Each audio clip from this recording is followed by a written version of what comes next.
Hello and welcome to the penultimate round of the Retro Cup in Live for Speed. It's round 6 at the Layout Square at Berlin Retro. We are Sim Broadcasts, and joining me in the commentary box tonight, it's Rob Mathershaw, Adam Sears, and Kieran Redman. Gents, how's it going? Good evening. Really looking forward to this one. It looks like a fantastic circuit and a fantastic venue for what's sure to be a very exciting race, as always, for the Retro Cup. Yeah, it's going to be fun. Adam, next to you. Guten Abend. How are we all? Oh, very good. Yeah, it's going to be. We're in Berlin. It's definitely Berlin. There's no questioning it. And yeah, it's going to be a great time. Looking forward to it. Kieran, welcome along. How's it going? Hey, evening gents. Really happy to be here. Excited for an evening of great sim racing around a very unique track. This is going to be a good one. It is indeed. Let's get the show on the road, shall we, and show the ladies and gents just what it is they're in store for. Well, after tonight, there is just one round to go. The 2-hour special at West Hill de la Sarthe. We're all excited for that, I'm sure. A 2-hour special coming your way in 2 weeks' time. But all the attention is on tonight's action at Berlin Retro, and you can see the pictures in the background. It looks pretty interesting. Let's have a look at the track, shall we? It's been sort of put together tonight by Lorenzo, the series promoter. It's 6.1 kilometers, 3.8 miles, and it's situated at the Layout Square, the 4x4 kilometers square flat area in Live for Speed, where layout designers can go crazy, lay loads of concrete blocks and have a good time. And yeah, we've ended up with this nice track, which our retro cars are going to have a blast around. And there's a video coming up very shortly for that. But yeah, it's going to be 46 laps around this fantastic looking circuit. And we've just had 60 minutes of qualifying, which we'll run through after Lorenzo does the track presentation. Let's have a look at the car classes first of all. Introducing the road class, Porsche Camera and Piran Firefly 200. These two cars are evenly matched and will bring some of the most spectacular action in the Retro Cup. These two cars have very different strength. For example, the Porsche is much faster in the straights, while the Piran Firefly is a lightweight car capable of going full attack in the corners and make for a great spectacle. Introducing the Group 5. These GT cars are absolute beasts, capable of reaching speeds up to 300 kph. The Fendt Mustang Pro and the Porsche will bring the heat on the Retro Cup calendar. These cars have different strengths. For example, the Porsche is an absolute monster on the straights, while the Mustang Pro is a much more balanced car. These two cars are evenly matched and will bring the heat on the Retro Cup. Introducing the Prototype 2. Based on the mid-70s sports prototypes, the Wessex R74 is a fan favorite of the Retro Cup. Introduced in the Season 1 of the series, this car is fast and very well balanced, and can even challenge the top class in some of the twistier tracks. You have to expect close battle and wheel-to-wheel action in all the rounds of the series. Welcome to the Prototype 1. This is the top class, the fastest cars of the Retro Cup. McElroy and Ferenzi. Two extremely fast and dangerous prototypes, capable of reaching speeds up to 350 km per hour. You'll have to show respect to these cars, or you could find yourself flying around the racetrack. The McElroy is the most powerful car in the series, but the Ferenzi have better drivability. These cars will bring the drivers to their absolute limit and will bring some of the most spectacular action you'll ever see on Live for Speed. Are you ready for the challenge, Retro drivers?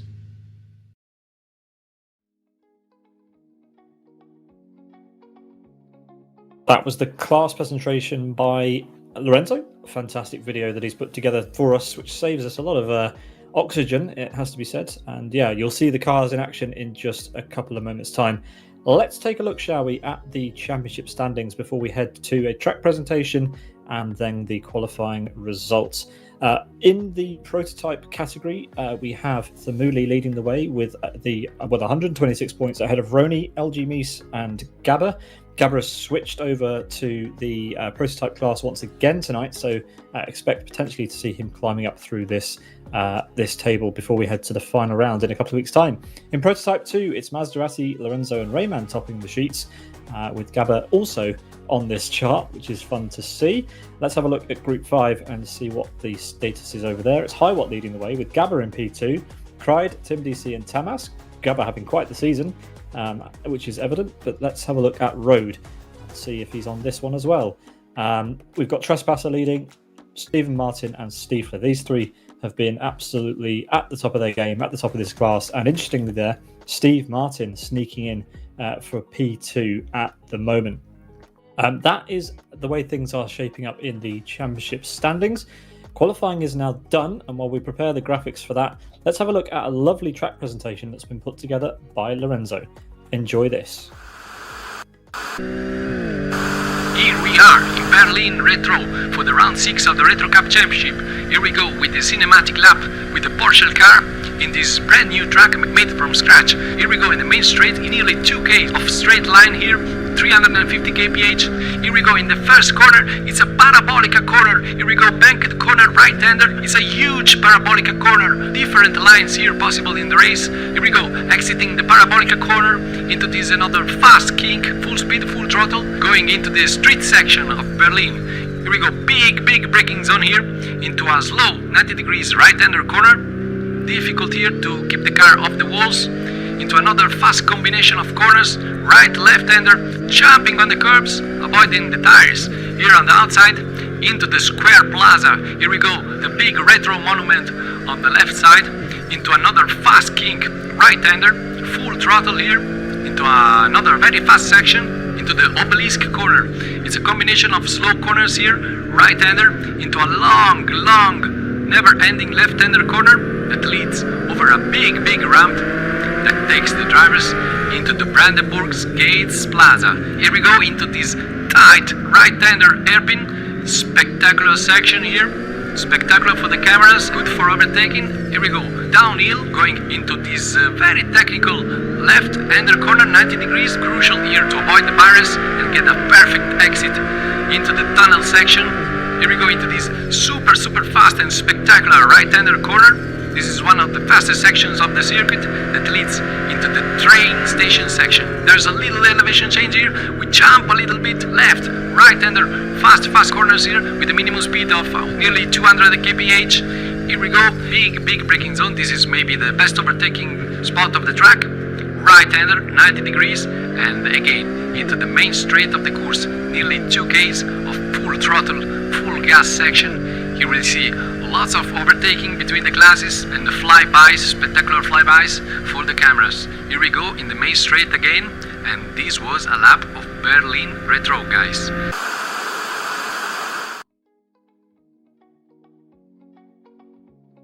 Props to the cameraman for that one that Lorenzo expertly photoshopped out, hanging off the rear wing there. But yes, a lap around the layout square Berlin Retro track, presumably recorded during last week's test race. Excellent stuff. So that gives you a taste of what's about to come over the next 90 minutes or so, which just about gives us time to head through the qualifying standings. 27 drivers have registered a lap for tonight's session, and let's see them right now. Here they all are. It's Gabba topping the timesheets in the prototype class overall. But let's head through the results as they stand individually, shall we? So in Prototype 1, Gabba, Thamuli, Unite, Lagutskas, Roni and LG Meese are your 6 competitors tonight in that class. Quite a lead there for Gabba, a second over Thamuli and almost a second back to Unite. So quite a spread of times. Let's see if the drivers can close up to Gabba and stop him from stealing this one, because that is quite a void in the qualifying session.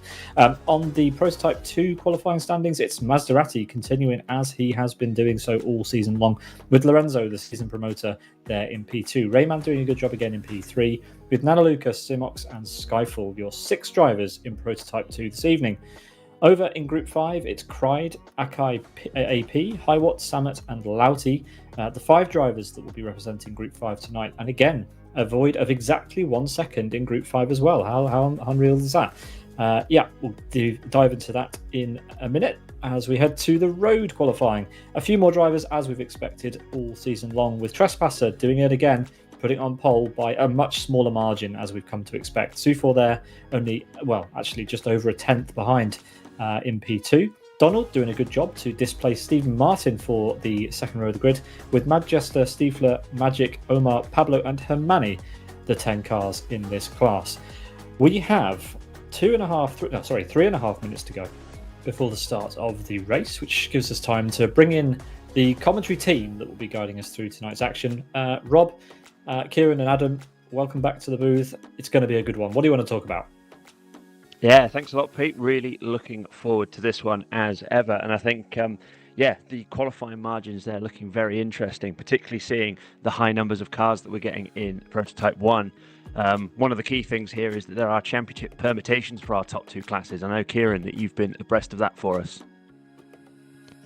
That is correct, guys. I've been doing some paper napkin maths here, trying to see which championships can be wrapped up, and it is indeed Prototype 1 and Prototype 2 could be settled here this evening, particularly in Prototype 2, where only 7 points is required, I believe, according to the maths here, for Maserati to take this championship home from Lorenzo. But a much more closely contested affair in Prototype 1, particularly with the added factor here, or the spanner in the works, as I'm calling him, of Gabba switching classes again to challenge Thamuli and try and take away maximum points. As you can see on screen there, Thamuli leading 126 points from Roni with 82. So this could go to Berlin, but again, apologies to our final round, but could be settled today, more than likely. We'll have to see what happens. So on that Prototype 2 point, you say it was 7 points? That's the maths. Now, bear in mind, I had to go to a special set for maths because I struggled with school. But I believe 7 points is what is required to lock this championship down for Maserati this evening. 7 points is 9th place, and I believe there's 6 cars. So basically, as long as he finishes, he's got it. Well, there we go. No quitting, Maserati. This is his to lose this evening, I believe. Absolutely. I think maybe it's that he has to outscore by 7 points, at which point, obviously, with Lorenzo in the race, it will be an interesting one. But no, I think really great action throughout. We'll do our best to keep abreast of those title fights for you guys as we watch an hour and a half here in Berlin. One of the things that I think that we will all say is that the road action has been the class of the field for quite a lot of it. We've seen some quite large qualifying results there in terms of gaps, but the top 6 cars in road all covered by less than that 1 second margin. So over a 2.5 minute lap, I think we're in for about as close a set of action as we've seen all season, gents. Quite a few new faces in all the classes as well, I think. It's interesting. It's nice to see. Absolutely. Some returning faces and some new faces as well. I think the quality of this field looks absolutely sublime as we see the results going through. Group 5, of course, with Cried and Highwatt still in there, with Gabba moving around the classes. This is an opportunity for the two of them to effectively make it a 2-horse fight as we head to that 2-hour race at the West Hill de la Sarthe circuit. But Berlin sure to provide some good action. So, gents, what are the storylines that you're looking out for today? What's tickling your fancy? So I'll start with you, Kieran. Yeah, so again, obviously our championships that could be wrapped up will certainly be taking the attention, particularly in Prototype 2 and Prototype 1. Very interested to see if Gabba, with his switch again, can lock down another victory. That will make him a victory in all classes across all rounds. He's been unstoppable this week over the series. And then lastly, we did just flash up Group 5 there. Cried is 11 points behind Highwatt, who has a single point advantage over Gabba, which is non-applicable. So again, championship implications there with Cried on the pole for the Group 5 class ahead of Highwatt. Additional point for pole as well. But yeah, so I think for me, Prototype 1, lots of McLarens this round, which we've not really seen all season. It's been pretty frenzy heavy. But yeah, McLarens for almost everyone apart from the two teammates. So that will definitely be a watch point for me. And Maya Luca as well is a name I recognise, so he will be one to watch as well. Absolutely. I think we're all very much ready and raring to go for this one. You saw earlier 46 laps of the circuit to make us that 1 hour 30 minutes. It's going to be fast and frenetic throughout. We've got some big names throughout the field, and as you mentioned, the McLaren looking like for the first time this season it's going to be one of the favourites in the race in terms of the P1 category, so it'll be interesting to see how that goes too. Thanks very much, gents, for the discussion. Lorenzo is about to kick off the action, so that's all from me until the end. You guys enjoy it. Rob, take us away for the start. I think it's 5 seconds to go before we get a grid. Thank you very much, Pete. Really looking forward to this one. We are about to see everybody line up for the signature Retro Cup Le Mans style start, this time going in the clockwise direction, so they're going to be turning to their right, I believe, as they go 45 degrees from the normal. They're going left, sorry. Okay, I've just seen the screen. Here we go. We are ready and raring to go. This is sure to be an absolute barnstormer. We've got Gabber on pole with Famuli right next to him there with Unite in third. The first of our P2 cars in fourth. It's a nice long hold. The engine notes rise and they make the turn and they are away and racing. It looks like the front got away relatively cleanly with a long drag now to turn one. And that wonderful sweeping corner is Gabber, Thamulia, and then Unite looks like he's down the inside there. Roney got a decent start from fifth. He looks like he's up to fourth. Everyone, as they come off the wonderful banking of the Parabolica in turn one, it's a fast start. The prototypes all now streaming away from the road and Group 5 cars. Sufor looks like he has got a great start there. Sufor is into the lead. We've got a battle for the lead now. Thamulia alongside Gabber. Looks like he's done it as well. Done into the chicane. Fantastic stuff. Gabber, strong in qualifying. It's a great move move down the inside. That's contact. They've both gone wide.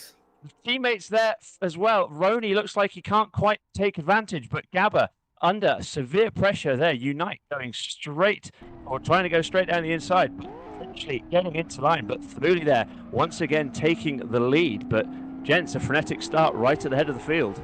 The championship's wild man Unite is giving us plenty of drama. He was all sideways on the bank turn through turn one, and obviously a very audacious lunge there up the inside of Gabber there as well. And I believe Lorenzo there leads P2 from Maserati. That's big for the championship. He's trying to cling on to this with his fingernails, boys.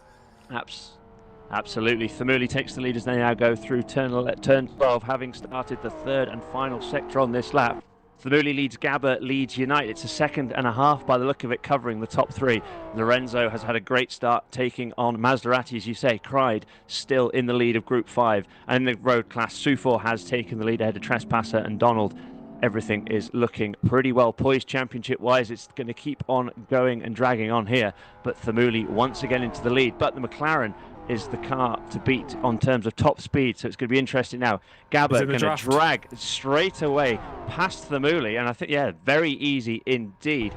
Thamuli now in the draft, it looks like actually, once Thamuli gets into the draft, it's not so bad, and as you can see, once they get onto that banking, the Ferrari looking exceptionally well poised, but Gabber with the raw pace of that McLaren in the wonderful papaya livery. Although there you go, Thamuli's now alongside again. It looks like as they head into the next right-hander, Thamuli's going to have the outside line, but he's got his nose ahead and he's dragged his way all the way around the outside and indeed takes the lead again. This is amazing. We've got Group 5 battling here, side-by-side action, and we've got a prototype ahead as well. That's Mears. Yeah, Mears in the prototype, and I think we've just seen a change there as well. Nope.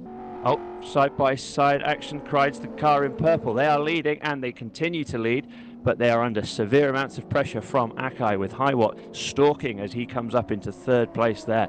Really, really good stuff from Group 5 as well. Akai, I think, is one of those drivers. There, I think Akai is one of those drivers we haven't seen this so far this season, I believe. So, yeah, new entry and having a scrap for the lead. Absolutely, we're hearing Magic getting past Mad Jester as well. Magic passed perhaps a little bit lower down in the road category than we've become accustomed to him being, but Steve there on Donald as well. The road class are making plenty of nice moves there. Steve, of course, P2 in the championship at the moment, but only 14 points behind. Gabber now heading through the chicane, chasing on the tail of Thamuli. It looks like in the twisty stuff, Thamuli still has a little bit of an edge, but we did see that 1 second gap in outright pace in qualifying as they head now through the 90-degree right-hander, which I believe takes us back towards the start and finish straight. Gabber deep into the toe with a wonderfully fast McLaren here. I think it's a matter of time. He's going to get past, and he will indeed take the lead before they start the third lap of 46 here in Berlin. I think this might be a common theme. He's going to get past early on the straights. Thamuli's going to dive back into the toe, and then as they head round the wonderful Parabolica, Laguskas in the pits there, a little bit of damage to his driver's left there, so hopefully that's nothing too serious. I did have a thing I spotted here. I think Laguskas has started at the back of the grid from a penalty from way earlier in the season. he had an incident and got given a start at the back penalty and then didn't race again until today. So that penalty is stuck up. So he started at the back, fought his way right up through in front of Mias, and then obviously has had some kind of incident and had to come back in. Yeah, very, very good spot there, Sears. I think, it's glad we've got you paying attention. Thamuli, though, as you can see on the screen, back ahead of Gabba now. But again, we'll see what happens here. Roni in P7 overall, mired in with the Prototype 2s. Roni, of course, the nearest challenger to Thamuli for the championship. I make it, and Roni has also been in the wall, we're hearing in our ear. And that's a P2 that's getting very, very leery there. Nalia Luca manages to catch it without hitting any of the numerous walls and barriers available to him in Berlin, but he's done a very good job as Gabba once again takes the lead in the McLaren. So, this is a fast, frenetic start, and it looks like it's only going to keep going, Kieran. Yeah, lots of chopping and changing so far. We're seeing everyone kind of pairing off with a buddy or a partner that seems to represent the same kind of pace, particularly in the road class. It's 2x2 like Noah's Ark. But speaking of 2x2, we've got Gabba and Thamuli battling it out for the lead of this overall race. It's a positive and negatives to both cars, and now Gabba has his foot to the floor. He's looking to extend that advantage now, but lurking in the back there, you can see Unite is hanging on to these two. Again, don't count him out, particularly with the pace that's being shared by Thamuli and Gabba at the moment. But again, watch as Thamuli tried to close the gap through the corners and the twisty sections, as he seems to have that advantage, but on the straight, very clearly, that 140 kilogram ballast that the Ferenzi is carrying at the moment is clearly not paying dividends on that straight. Yeah, of course, reduced engine restrictor for this round to try and bring that top speed back, but it's clearly still in the slipstream, it's fine, but out in clear, he just seems to be struggling a bit down that straight. Yeah, I think Thamuli now, he's 1.3 seconds off over the timing lines. We've got Lorenzo under a lot of pressure from Maserati for 4th overall and P1 in the P2 category. We know that Maserati just needs to beat Lorenzo if he wins the race with that 7-point margin in the points on countback. If they do end up level on points in the championship, Maserati will, of course, be the one to take the honours thanks to his wonderful performances earlier in the season. But you can see Maserati not settling for following Lorenzo home here. He's pushing extremely hard. Yeah, so with this here, obviously it's had championship implications. So winning your class, winning your category, and getting pole position is 27 points to walk away with. So Maserati has essentially cleaned house, winning 4 of the last 5 rounds in his car as well. And Lorenzo is his closest competitor here. So when I was doing the maths on the 7 points, that was with the assumption of 54 points being on the table for both this round and the next one. And with that being said, that 7 points is all that is required for Maserati to have a points advantage that is simply just too high to ascend by Lorenzo. So right now, with this championship sitting the way that it is, it's going Maserati's way. Absolutely great stuff throughout the season between the two of them, and you can see it's coming to a head here. Steve Martin now looking like he's deep in the slipstream of Stiefler for the 3rd place in the road category. Those Porsches looking pretty good, relatively speaking, albeit with the 2 Datsuns ahead. Big slide as they head onto the Parabolica there. The car's looking pretty unstable as they go over the bumps to enter and exit. I think we're looking at the leader there overall, Gabba, coming through to put a lap already after 5 on the road cars. So you can see that pace differential absolutely huge, as you might expect. Probably one of the most open races on the calendar, as we see Stiefler bowling a wide there, running it a little bit deep. And it's hurt Thamuli massively. Still hasn't got past. Stiefler knows he's there. He's going to let him through. But it's a very tight, twisty section, and Unite there very squirrely on the brakes, knowing he had to get that stopped. Otherwise, he was going to wipe the Jägermeister-clad car out, going around the outside there. Big set of 11s is on the exit. They're really pushing hard on the traffic now. Thamuli loses what looks like about 2 seconds to the race leader, as we've got Hamani pulling over to the right-hand side as well there. Very fine margins there from what we could see there, and with Hamani going quite slowly there as well, unsure what's happened to him in the road class category. He pulled off to the right hand side of the track. Gabba magnificently navigating his way through the track. Thamuli and Unite taking a more frantic approach, which is not what we've said about Thamuli throughout the championship. His traffic management has been excellent, not getting in any incidents, giving drivers plenty of space, but not this case. He's pushing for it. He is being challenged today by Gabba, and to an extent Unite, who is hanging on right now. Yeah, something else we've said about Thamuli is that when the pressure gets on, he starts to struggle a bit and make some mistakes. So I think that might come out here. But this is 5 seconds for Gabba already. we've got our P2 class navigating through here as well, going past our road class category. Yeah, Maserati got slowed down there by Magic and Co. there, and we also see Roney's trying to navigate through there as well. He's driving left and right, trying to find whatever space he can there through. C-Mox now in the black car, also navigating past as well. Big dive on the brakes, nearly running into the back of Roney, but managing to hang on. And I'm hearing that in my ear that Lorenzo is backwards. He's backwards and recovering. Oh, no. He's recovering. You can see damage to the front right-hand corner. Actually, both corners there, apologies. Yeah, so we'll have to see if there's any suspension damage there. But yeah, he's pulling into the pits. There is further damage there. That is really unfortunate for our championship. I'm hearing he's got clutch problems, everyone. This is huge for the championship. Is that the final nail in the coffin for the Prototype 2 category? It seems like he will need a miracle, but let me remind you, everyone, we had a couple of retirements and a near retirement last round. We had Sufor, our current road class leader. He retired due to a hand injury through the race. And remember, Thamuli, in the dying moments of last round, had hardware issues, had a near disconnect, had to come back. So this is not over. It might be 6 laps down. We've got 40 laps to go. This championship's not done, but right now it's going Maserati. In the immortal words of Ted Kravitz's brother, it ain't over until it's over. Absolutely brilliant stuff so far. Gabba leads by 5 seconds over Thamuli. Now they're in the clear air after lapping everybody. It looks like Gabba still has just a little bit of a pace advantage, but we all know how good Thamuli is when he's on a run. And he's pulled out just over 2.5 seconds over Unite now as well. Roney up to 4th overall again in the P1 class. So in the P1 class car, sorry. So he knows that if Thamuli is second in this race, he will live to fight another day, albeit with an uphill struggle when they reach that final round of the season in West Hill.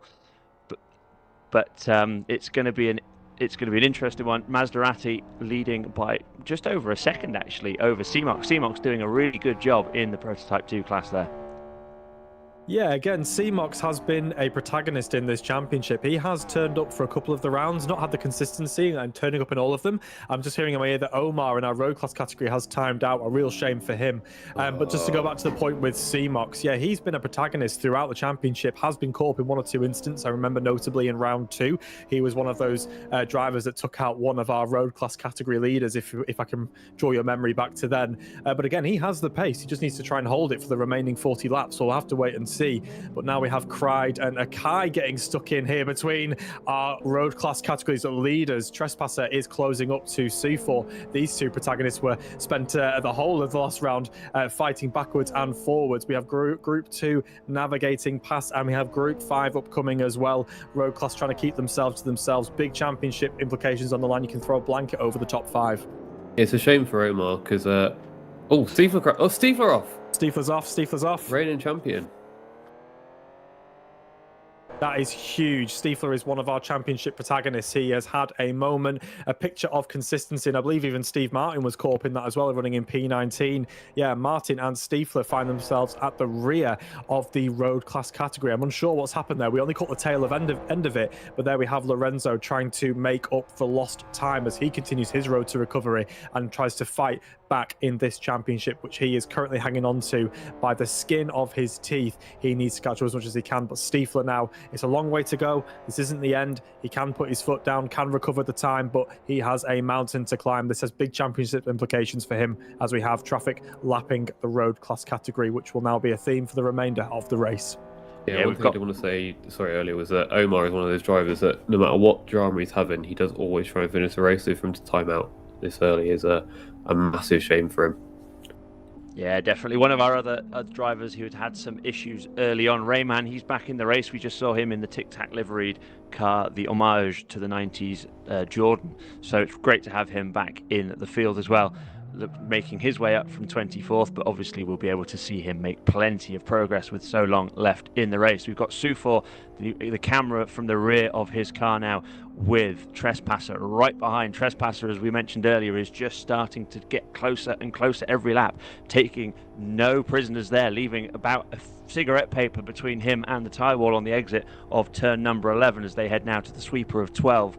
The right-hander, now they've got the 13, 14, 15 complex with the fast chicane to face. So, yeah, this is only a matter of time before, not for the first time this season, we're about to see the road class kick into life. That sweeping corner reminds me of some very iconic turns on around the world. I'm thinking of Church Corner in the UK. That is an incredibly fast corner. It requires maximum commitment. You are dancing on the edge of grip, and if you have to run it as wide as you can to the wall, which brings me on to obviously Adelaide. The V8 supercars are heading to Adelaide fairly shortly for their final round of the season. They've got an infamous turn there at Adelaide, which requires, again, a big, long sweeper and pushing maximum commitment to concrete walls. It's claimed many cars, and that turn right there, very much the same kind of philosophy. Maximum risk, maximum reward if you get it right, and everyone will have to push as much as they can. Yeah, definitely. It's one of those classic corners, I think. As soon as you see it, you go, yes, that's something I really want to see. We've got Steve Martin here, right in the tail of Pablo. Lets the overall leader go past before pulling out of the slipstream, perhaps. But Gabba goes across to start another lap while Steve pulls out to the right-hand side with plenty of overspeed in that toe as they head into the bank turn one. We know that outside line through turn one doesn't exactly slow you down too much, but Steve Martin gets the move done beforehand and then elects to run it out wide, which actually might have given Pablo a little bit more space than he intended. Ooh, Contact! Steve came down. They're both off. Both in the wall. It's a huge shunt. Steve ends up on his driver's side door there, and Pablo gets absolutely... Well, I'm not going to assign blame. We're just here to call it as we see it, but it looked like Steve was coming down while Pablo lost the rear end a little bit. So I think it's probably a 50-50, but the end result is undoubtable. Huge damage probably for both Pablo and Steve. Pablo, we're hearing, has said that, yeah, he's going to take culpability for that one. And from what we've heard, Steve agrees. So unbelievable stuff there. It looked destined for disaster, but unfortunately it actually happened. Yeah, I think Pablo's one of our new drivers as well. And Steve, is he championship competitor? Steve, is he in that still? Yeah, Steve, this is big implications for the road class category championship. Steve is one of our main protagonists. He's running very high up in the points order. A big point swing. He could have been walking away leading this championship, but it's hard to see a road to recovery now because no doubt that car is carrying huge damage. He will definitely need to come into the pits to carry out some repairs, new tyres. He's got a long way to go. Look, even the dash is all destroyed. You can see it on inside the car right now. He needs to get this car back as quickly as he can, recover as much as he can, and hope for something to happen with the leaders at front. Otherwise, his championship may have gone.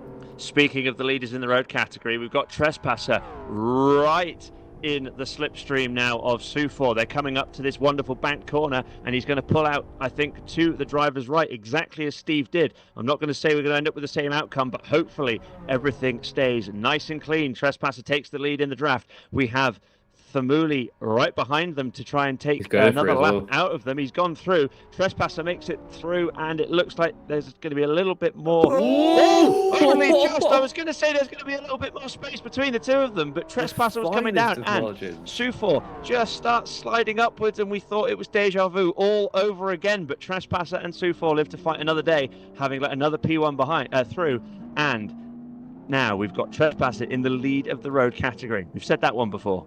It was great awareness by both to see Thamuli come in and let him go through, but then after that it was chaos. Oh, big slide there from Trespasser. He's pushing exceptionally hard, as is Sufor, who makes the dive down the inside into this left-hander now, and then following it up with another right-hander. I think this is turn 7, unless I am mistaken. I think I was actually right for a change, but Trespasser somehow retains the lead, but Sufor looks like at every single opportunity. He's outbraked himself slightly there.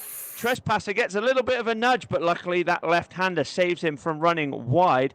Sufor, in the end, loses quite a lot of time, and I think that Trespasser would say no harm, no foul there with the margin that he's been given as they go through the tight hairpin of turn 10. But Trespasser has gone in deep and slid the rear end. Sufor now gets the line and will take the inside for turn 11, and we've also got Laguga here. Looks like he's about to go a lap down on Gabba, I believe. Yeah, he's making a move on Mears. Sorry, it's Mies. I do apologise, but yeah, Gabba looking imperious, 13 seconds to the good ahead of Thamuli. But yeah, everywhere you look, huge action here in Berlin. Well, to remind you, Lagutskas obviously came in the pits earlier from that incident. I think it was like 2 maybe. Look at him again. The entire front end is damaged again. So whether that just didn't get repaired, or if he's gone again, I'm not sure. But yeah, it seems to be massively in the wars this race so far. definitely. Two big damage to the rear corners as well, we're hearing as well. So it looks like all four corners of that car have been well acquainted with Berlin, as we see Sufor once again on the rear end of Trespasser as they head down towards the start-finish line. This monumentally long run down to the Parabolica Turn 1. Sufor again driving along. He's going to pull out to the right-hand side before pit entry. Is that contact? It looks like a bit of lag going on there. I think there's a bit of lag that's causing some issues. I'm not sure. But I was just going to say, Rob, I mean, you always keep mentioning about cigarette paper separating people. I don't know how much closer these two can get. They've been welded like this the whole championship. Look how close they're getting. They're pushing for fine margins as they head onto the banking side by side. It around the outside. Go on, lad. Oh, my God. He's we've got a P2. We've got Maserati coming through from 4th overall to lap the two of them, but somehow they managed to avoid it again. That's incredible. Trespasser there maintaining the lead against all odds, really. But as you say, these two magnetically charged towards each other, and now we have CMOX coming behind as well. Big slide from CMOX. We have another one of those trademark 8-wheeler Datsuns leading in the road category at the moment. Stiefel, I can see on the timing tower, it has pitted again, unfortunately, so it's clearly maybe with a bit of damage. But wow, what excellent action yet again from the road class. God, I love this category. It's been my favorite throughout the championship, and it continues to deliver again. And these two are the stars of the show. Trespasser and Sufor battling for a championship, but entertaining us throughout. There were moments there where I was like, I don't see it. How are they going to get through it? How have they not made contact? How he held it on the banking all sideways and crossed up with overtaking traffic, I do not know. Miracles are happening in the road class category, that is for sure. And again, as you mentioned, that trademark 8-wheeler Datsun leading from the front as these two continue to put on a clinic in how to race here in LFS at Berlin. These two are phenomenal and pushing for everything they can. I'm hearing in my ear that Magic has spun as we cut away to another road class protagonist. Magic spun and in the wall. And there is big damage, I think, to the front and rear. All quarters have a bent. There isn't a straight panel on that thing. That front wheel doesn't look happy either, does it? The front right. Yeah, the positive camber in that right-hand corner is not doing him any favours. It's going to be inevitable, I think, to see Magic pitting now, as we've got one of the Group 5 cars with a similarly deranged front right quarter panel. Yeah. Well, I suppose when you've got no grass and no runoff and it's all of these concrete, steel and Armco barriers to hit, you're going to hit them, aren't you? And tricky cars as well. They're retro for a reason. It's they're not easy to handle. Absolutely. We've got Samet here, 13th overall, doing a decent job. He's he's 4th place in Group 5, and you can see he's still pushing hard. He might well have gone over the limit before, but he's certainly pushing towards his limit at the moment. Is that one of our other new names? I believe so, yeah. I believe so, yeah. Yeah, we're seeing plenty of names that are certainly new to the series, if not new to LFS. And it's great to see them. It's great to see other people joining as well. We've got Akai in the pits from where he was in P2 in Group 5. Well, that's early, so I wonder if that's damage. You wouldn't think that would be a strategic pit stop this early. Yeah. We're hearing damage, definitely, but tyres and fuel while he's there as well, as Gabba starts lap number 13 with a 13.94 second margin over Thamuli. That gap's still growing steadily, about a second a lap, as you could imagine, if you could do the maths. I was in the same set as Kieran, by the sound of it. But Unite, only 2.5 seconds behind Thamuli. Thamuli here not having it his own way by a long shot. And we've said that before, and he's ended up where he's ended up as well. So anything can happen, as we've said, but it's very interesting. Sufor still welded to the back of Trespasser. Of course, not running the same livery, but Gabor and Nico Unite are in the same team. They are teammates and they're in the same car. So you would expect them to be helping each other, whether that was before the race or in the race. Is up to you to decide. But I would imagine they'd be helping each other out where possible. Very good point. See Thamuli coming around in P2 there, as we also saw a shot of Magic getting the full service from Porsche of Berlin. So good to see him in the pits and persevering with that damaged car. Wow. What do you want to talk about next, gents? Everywhere we look, there is action plenty. Well, I just love that no matter what is happening on the screen right now, if there is even a thought of a bit of a lull in the action, we can immediately just cut to an onboard with Sufor hunting down Trespasser. It's great for our team. Just exactly, and here's the point. Here's what I'm trying to say. Any time there's like a lull, it's like just get on board with Trespasser or Sufor, because right now you can see movements being made in the final corner, and it is a drag race down the South Finish Straight, lap 13, and they are side by side again. Here we go. And let's see who can take place. And we're seeing a redraft as Trespasser steps back into the slipstream as he tries to get the overlap on Sufor. Now, these two will not give it up. And he does. He pulls out to the right. He gets the overlap. They are door to door, wing mirror to wing mirror, front wheel to front wheel. And you can now see that Trespasser is extending the advantage and goes up. And Sufor throws it up the inside. And the switch happens again on the bank turn. These two are welded together, and now we have It's Gabba coming through for yet another lap. It seems like the other inevitable thing with these two is that there is a P1 passing them at 250 miles an hour. Unbelievable. One of the really interesting things as they came out of turn 16 is that Sufor made that move a little bit earlier than he did before, which meant that Trespasser did have the time to get back into the draft and pull alongside. These are all things that might prove crucial as they go for the long drag to the start finish. Oh, hello. Contact? That was contact, I believe. With Lorenzo, they're very, very tight. But and he's still not actually passed there. I think that's interesting. He's got through at least one of them at that point, and he'll get past Sufor. But only just. He squeezed that. Oh, there we go. We've got a road car coming back through, and nearly anyway. Oh my goodness me, that was squeaky bum time. But anyway, what I was trying to say before Lorenzo decided to make yet more action is that we know that start-finish line is 2/3 of the way down the straight. You almost don't want to make the move too early to give the other driver a chance to come back. So that's going to be really, really interesting as we're hearing that Steve is now deep in the draft of Magic. You can't even see the second Porsche with the silhouette of the first in the way. This is going to be absolutely magic, if you'll pardon the pun, for Steve if he can get through. But the two Porsches as equal as you would imagine. Steve coming and pulling out, but he's going to pull back in, electing not actually. He decided he didn't have enough speed there. Although it also looks like Magic went in very hot and very deep, but you can afford to with the banking. But Steve and Magic remaining as you were, 20th and 21st overall, which looks like 7th and 8th in class. Well, I think this goes to our point that we've making it all season, that even if you have some kind of incident, just be patient. Someone else will have one as well, and then you'll be able to race someone. So stay in the fight. Exactly that.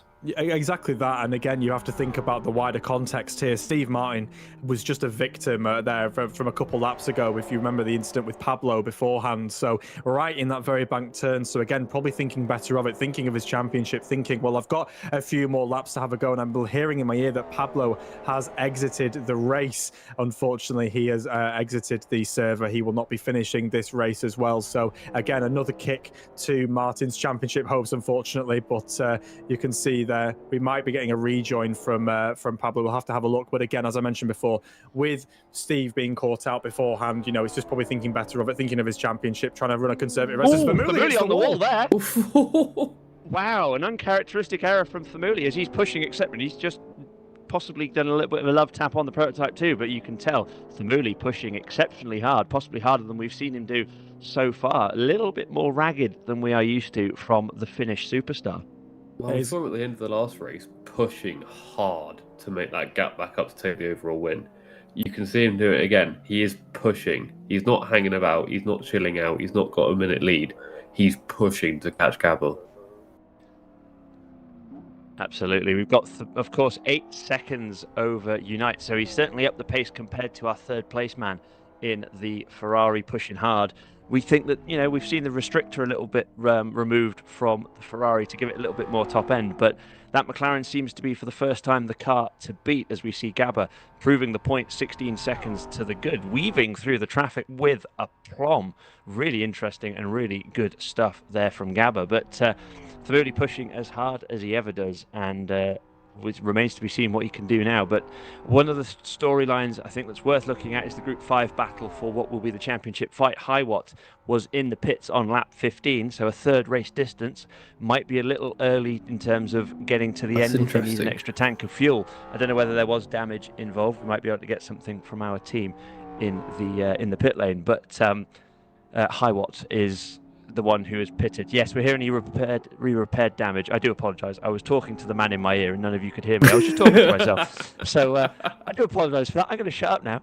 So, I mean, in terms of the championship implications, and obviously, as we said, Cried currently has an 11 points, I believe 11 points to try and make up in terms of his position. So, again, with his finishing position right now, he will be increasing his position. Now, here, Thamuli's gone. Thamuli's gone. Thamuli's gone. Left.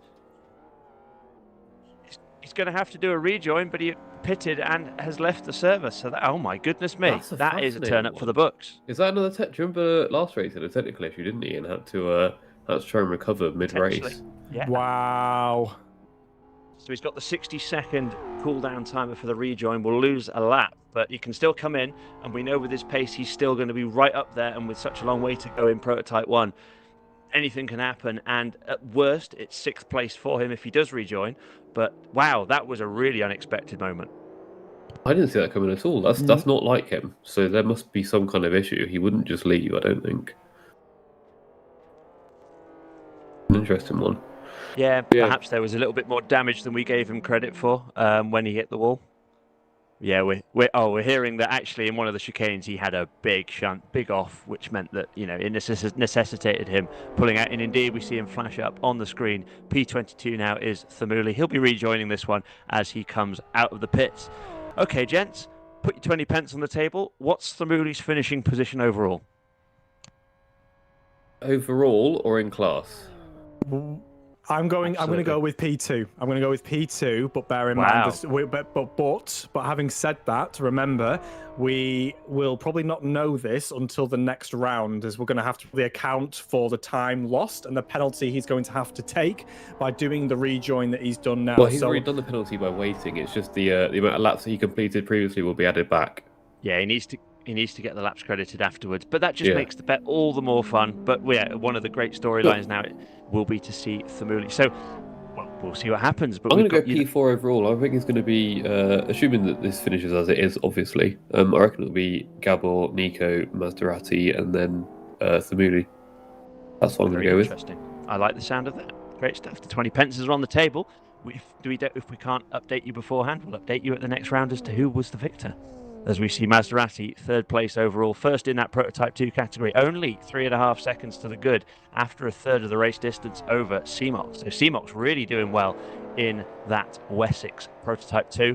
As you can see him just in the background, stalking in the Black Rothmans Porsche, looking a really good-looking car, that one, as he drives it around. I believe that I can't remember where that is in the track, so I'm not going to guess. I'm going to say I'm enjoying the Punisher-esque helmet that Seamox is rocking here with the skull on the top. It's going to be intimidating for anyone he's coming to try and overtake. He's also got a very interesting license plate that I'm just trying to read there as well. Will run.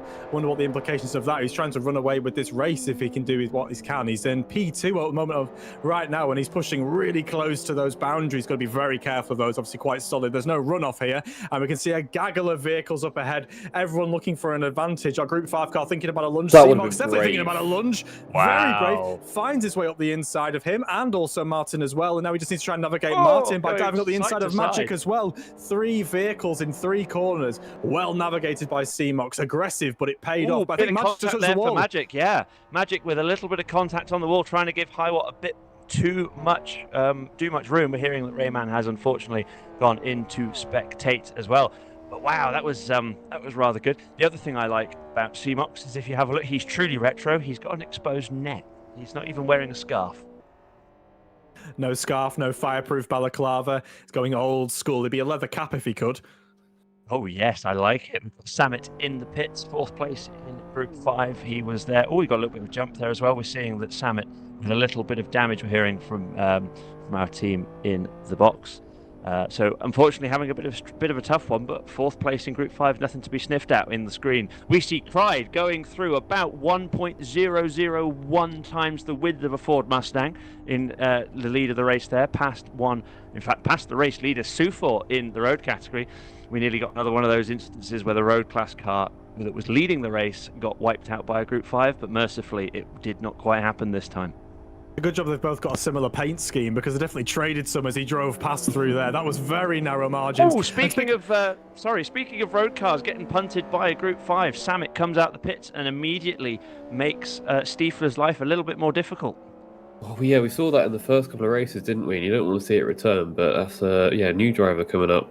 Obviously not quite got to grips with the speed difference, and a bit of contact nearly scooped them up. I think that middle part of the circuit, probably I would say from turn 3 all the way around to turn 11, because it's so much tighter and twistier than the rest of the opener parts of this track.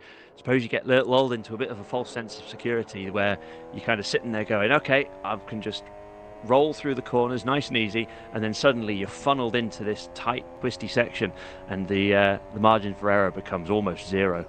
Well, if you look how wide the track is, you just sort of get caught out by these really severe pinch points like through there. It's a super wide track, pinches in, and all of a sudden you find yourself in the rear of your competitor, particularly with the pace advantage between all 4 classes. So it's something the drivers need to bear in mind when they're navigating through the traffic. We have seen several new drivers, and while we've had less incidents in more recent rounds, we did have incidents rife in round 2, and we're seeing a few more cropping up now. And again, our road class seems to be the victims, particularly Stiefler, who seems to be in the walls constantly. But we are on board with Martin, who is also had incidents aplenty this round as he tries to hunt down Magic and tries to get his championship back on track. He is doing his best, but we've got our fast vehicles sweeping through. That is fine margins through there, just about navigating through safely with minimal disruption to these two, as Magic throws his car all 4 wheels over the jump. That was our raced a Gabba navigating through, doing a very good job. And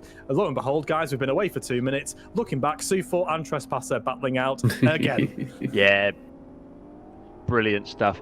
I want to give a shout out to our wonderful TV director, Mo, there as well. With the images that we were seeing from Steve, you could actually see him looking to the right of his cockpit, anticipating in the mirrors that he would be seeing the race leader. So catching some really cool little insights into how these drivers think on the TV images. So great work for that, gents. It's really nice that you do see those head movements as well. We're hearing that Unite's complaining about a bit of damage as well from second place for a few laps now. So he's 33 seconds off the lead. He's 44 seconds ahead of the leading Prototype 2 car, with a little bit of a love tap to the wall there, I think, on the exit of 16 for Trespasser. Let's see whether if they were they both scraping down the wall on the brakes going in as well. I think they might have been. Yeah, possibly. So Sufor looks like he's going to get deep into this slipstream once more.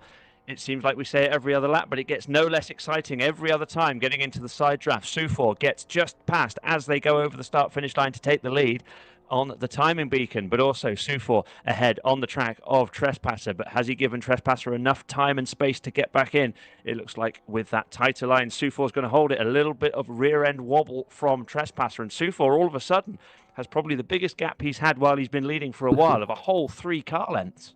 That was perfectly executed by Sufor. Just absolutely nailed the pull-out time, dropped back in when he needed to on the brakes, kept that gap, did really well. But yeah, Trespass on the brakes there, that's insanely late and made it stick as well. That could be one to watch later on.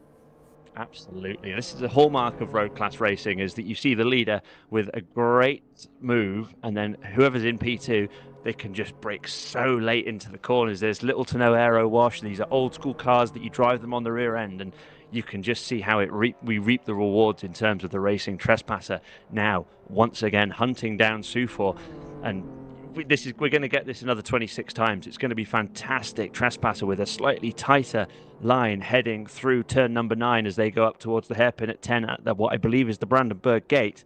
And Trespasser electing to hold station, getting really close there behind our race leader in the category, but a slightly different line. Sufor electing to sweep across as he wants to widen the entry point to turn number 11, starting onto the final sector, the fast sweeping sector. Both of them nearly clipping that tyre wall. Trespasser still there as ever. Yeah, one thing I did want to note is that I do hope that Pablo doesn't get put off re-entering this championship. He's had a little bit of a miscalculation and then obviously had some kind of issue and bailed out, but I hope that doesn't put him off coming back for future rounds. Completely show agree. some We'll pace, come though. back to that point. We've just seen Roney go straight through a Group 5 and a Road Class car through the middle. That's the hallmark of Retro Cup, the 3 classes, or 3 of our 4 classes, pushing like hell. Absolutely fantastic stuff. But yeah, as you say, hopefully we get these guys coming back for more. And the other thing, as hopefully this will be quite a good segue, we've obviously got another opportunity for people who haven't had the full championship's worth of experience with the news of Group 4 for our 2-hour finale. Yeah, agreed. We've got a brand new championship that's coming up, Group 4, some new cars on the horizon, so keep an eye on the forum for information in relation to that. As Robin hits the wall! Oh my Unite's goodness off! me! We knew that he had damage and he was struggling a little bit with it, but there you go. There is all the sign you need. Unite from P2 in the race. Hits the wall and spins. Unbelievable stuff. It looks like the rear end of that car on the driver's left. Oh, yeah, you can see it is now handling like a bag of spanners. Unbelievable stuff. But Unite now will be heading back to the pits. You can be sure of it. Another big one, of course, we know that Thamuli is down in 21st at the moment, pending getting those laps back. But that's another big one, as it's a little bit more of a margin towards Roney, who is looking to stop Thamuli from winning today. Oh, Unite really pushing too hard for the car there. And another big hit in the wall. He needs to back it off just that little bit more. I think that McLaren clearly has something deranged in the suspension. I think that he's got the left rear mostly with geometry, well, whichever geometry he wants. It's random into the corner right now, and I think he's seeing that. I think he's just gone through turn 16, so hopefully he'll pull across to the right hand side of the circuit and into the pits. We'll get the full lowdown on just how bad the damage is as he gets in, manages to get it stopped on the marks just about. Very squirrely, but yeah, Unite there. He's nearly halfway through the race, so at least he can get the tyre and the fuel, but he's going just damage, we're hearing from Chris in the pits. But Gabba, by contrast, the face of calm in that Papaya McLaren, leading the race by a massive margin now as he sees the second place driver, his teammate, as you mentioned earlier, Adam, having issues, and he knows now's not the time to take the risks. He's cleared that Group 5 car pretty nicely, and he can just make his way. It's going really well for him as they jump over that little hump. He's getting closer and closer to the wall. Every time you see him pushing and pushing and pushing, Gabba is still trying to eke out an advantage. You can almost say he could probably back off a little bit here, as we now have Seamox running into 3rd overall. This is a great run from him. A brilliant stuff, a partial campaign here in the Retro Cup, but Seamox being a standout this race might be an early contender from driver of the race if he can keep it clean, as he lies up the inside of Magic, as I'm hearing Laguskas is in the pits now from P5 overall, and Roney is in there as well. And the race leader.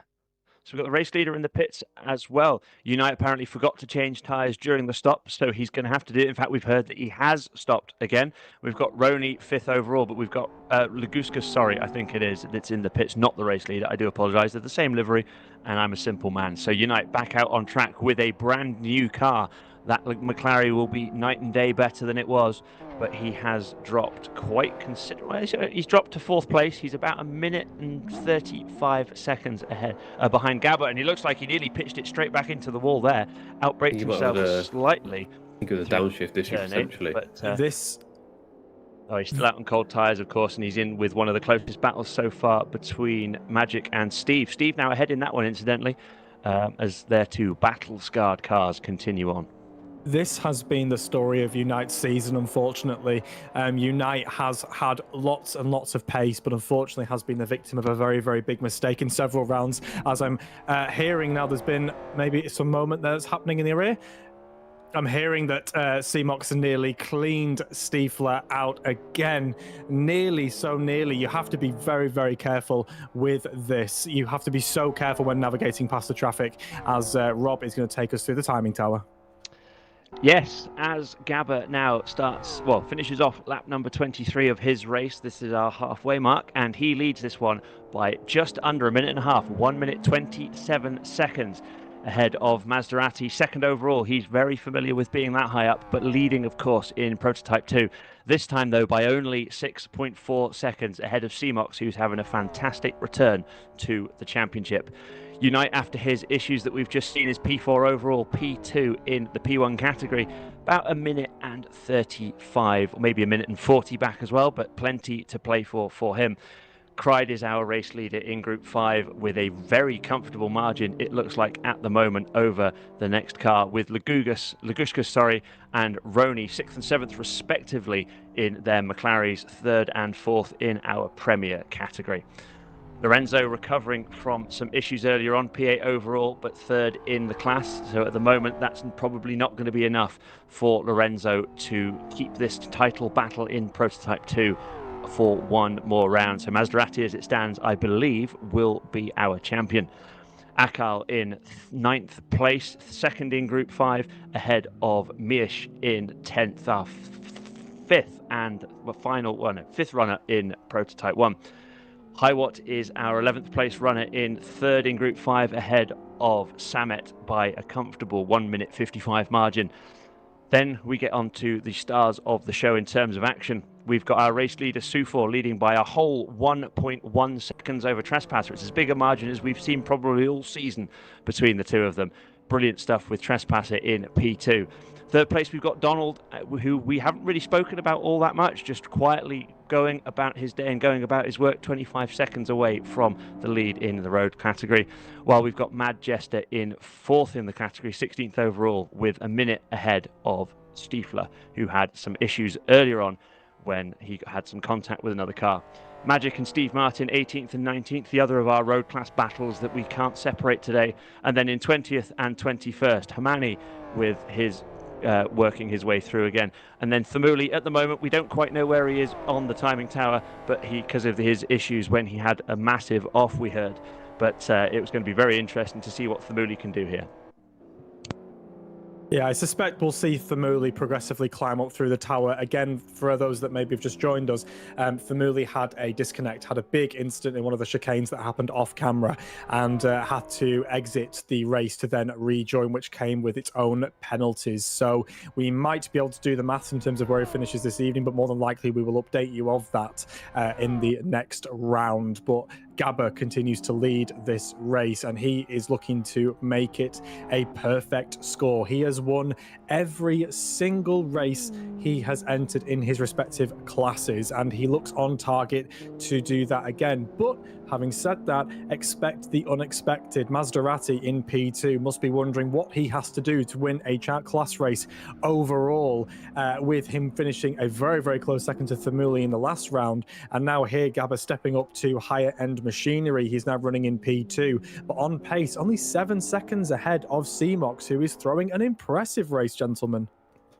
Kieran, could you correct me if I'm wrong, but I think that Gabba might also be the only person who's beaten Thamuli either in class or overall.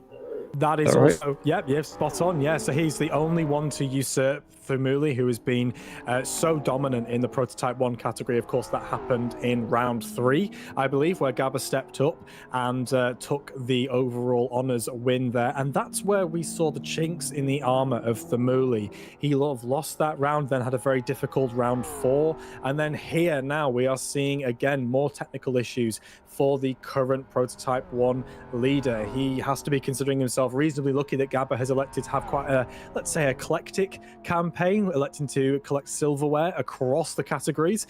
Only one he hasn't seen is road class. So could we see him maybe enter road class for the final round? That's my gauntlet throwdown. If Gabba wants to get as much silverware as he can, let's see if he can win. Let's see if he can win in either Group 4, or let's see if he can win in the road class.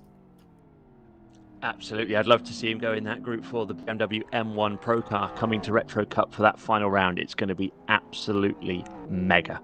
Its own special trophy as well, just for that race, I believe. But something else I want to note in terms of manufacturers, one thing I do know for sure is that the Firenze has won the race overall every single race so far, including the one that Gabba beat Thamuli, and he was also driving the Firenze.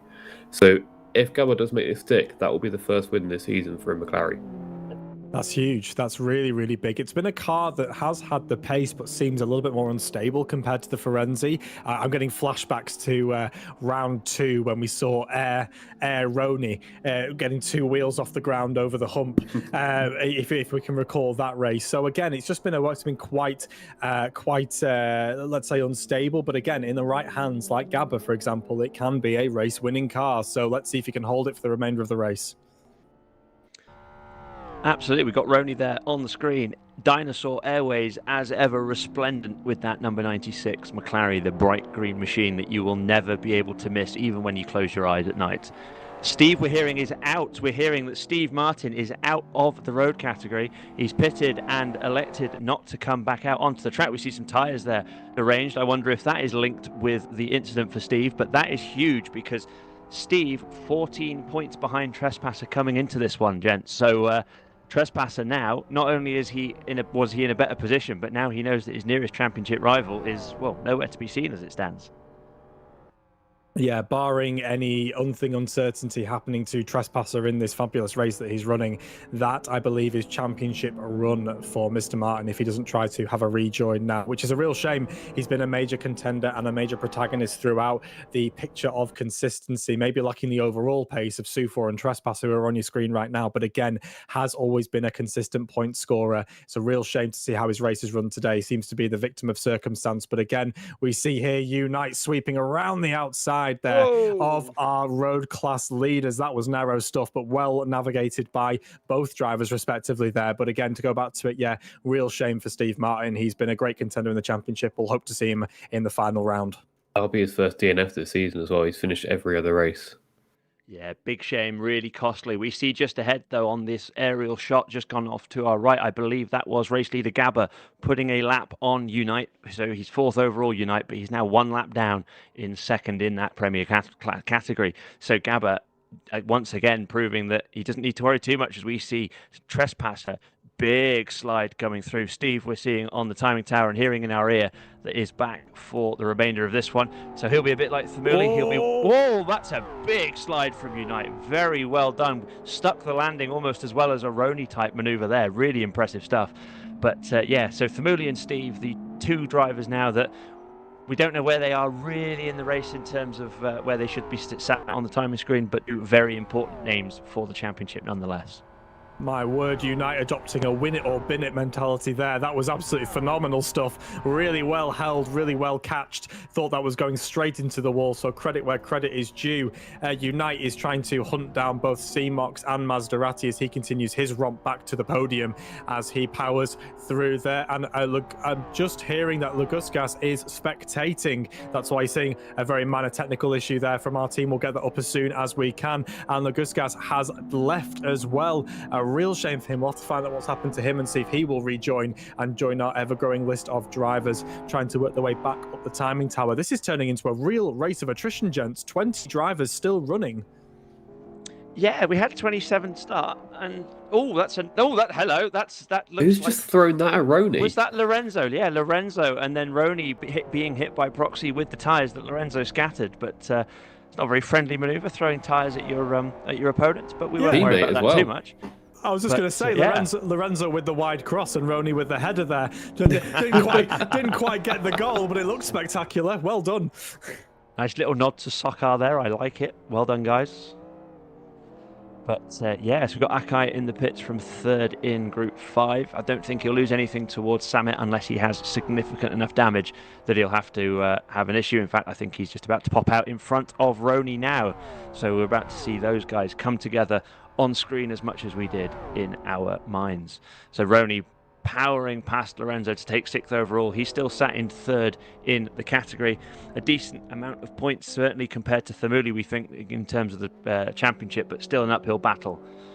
Cried with the race lead in Group 5, but also with one of the most evocative liveries in the 2025 Retro Cup season. I absolutely love it. It just screams 80s, doesn't it, gents? Cheeky camel logo on the back as well. And a surprising monster logo on the side. I'm not quite sure that quite fits in, but a fan nonetheless. I really enjoy this. We've also got a Tag Heuer logo on the back. We've got AGIP. We've got all of the major favourites. Basically all your favourite liveries rolled into one big synthwave purple package. This is brilliant. Great shout by Cried. Could be a contender for livery of the race. We'll have to probably revisit that when we see it as well. We've seen it before, but I'm happy to see it again. I completely agree. But gents, you've missed the most important logo. Have a look at the centre of the rear bumper. There you go. The camel one, yeah. No, below it. Sorry, below it. Adam, we've got. You've got to remember who pays it. You've got to remember who gives us the pay slip at the end of the month. Yeah, my apologies. They're on the rear quarter as well. I like it. There we go. So come on, guys. Remember who pays. Yeah. Sorry, Christmas bonus gone, Adam. There you go. Christmas I'm bonus going to quickly change the subject and point out that we did see earlier. Nico was right on the back of Gabor for P1 and P2 in Prototype 1, although a lap down. So I think he's just going to sit there and be patient and just pound the laps around.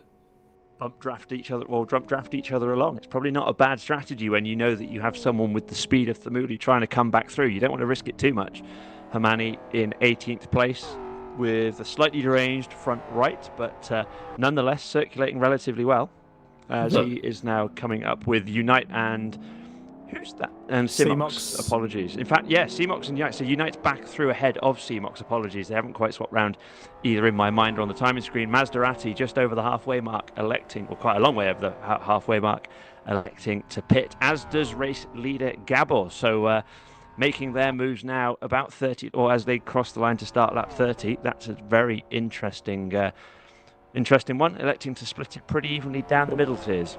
Yeah, Rob, I think if we can stay as far away from whatever goes on in your mind as possible, that would be ideal. But yeah, I think pretty decent call with that pit stop strategy. You know exactly where you are with your wear, with your tyre stuff, and yeah, just pound around the last 16, 17 laps. You know exactly where you're going to be. Definitely, and he's going to come out with still a very comfortable margin. I think it's 1 minute 56 seconds on the timing tower. We'll let them go through past turn 3 so that they go through the first sector loop as well. We've got a battle for position. P2 in Group 5, 9th overall.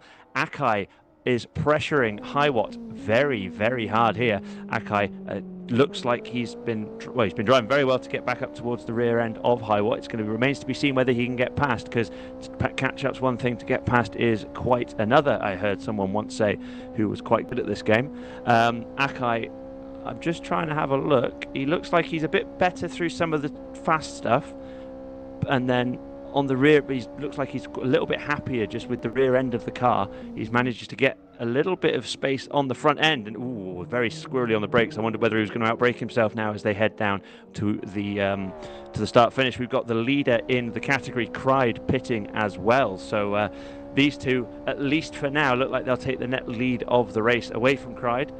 Cried electing to tyres, damage and fuel in the pits. Really interesting here. Sorry, Adam, just jumping in here. Really interesting. I was going to say the slipstream effect isn't taking effect until now. Searching for the outside. That is incredibly narrow stuff, and gets to the outside. He takes the high line, and he is trying to hold as much as he can. And he's making it stick. Can he keep it out of the wall? He does. Sweeps across the nose as well.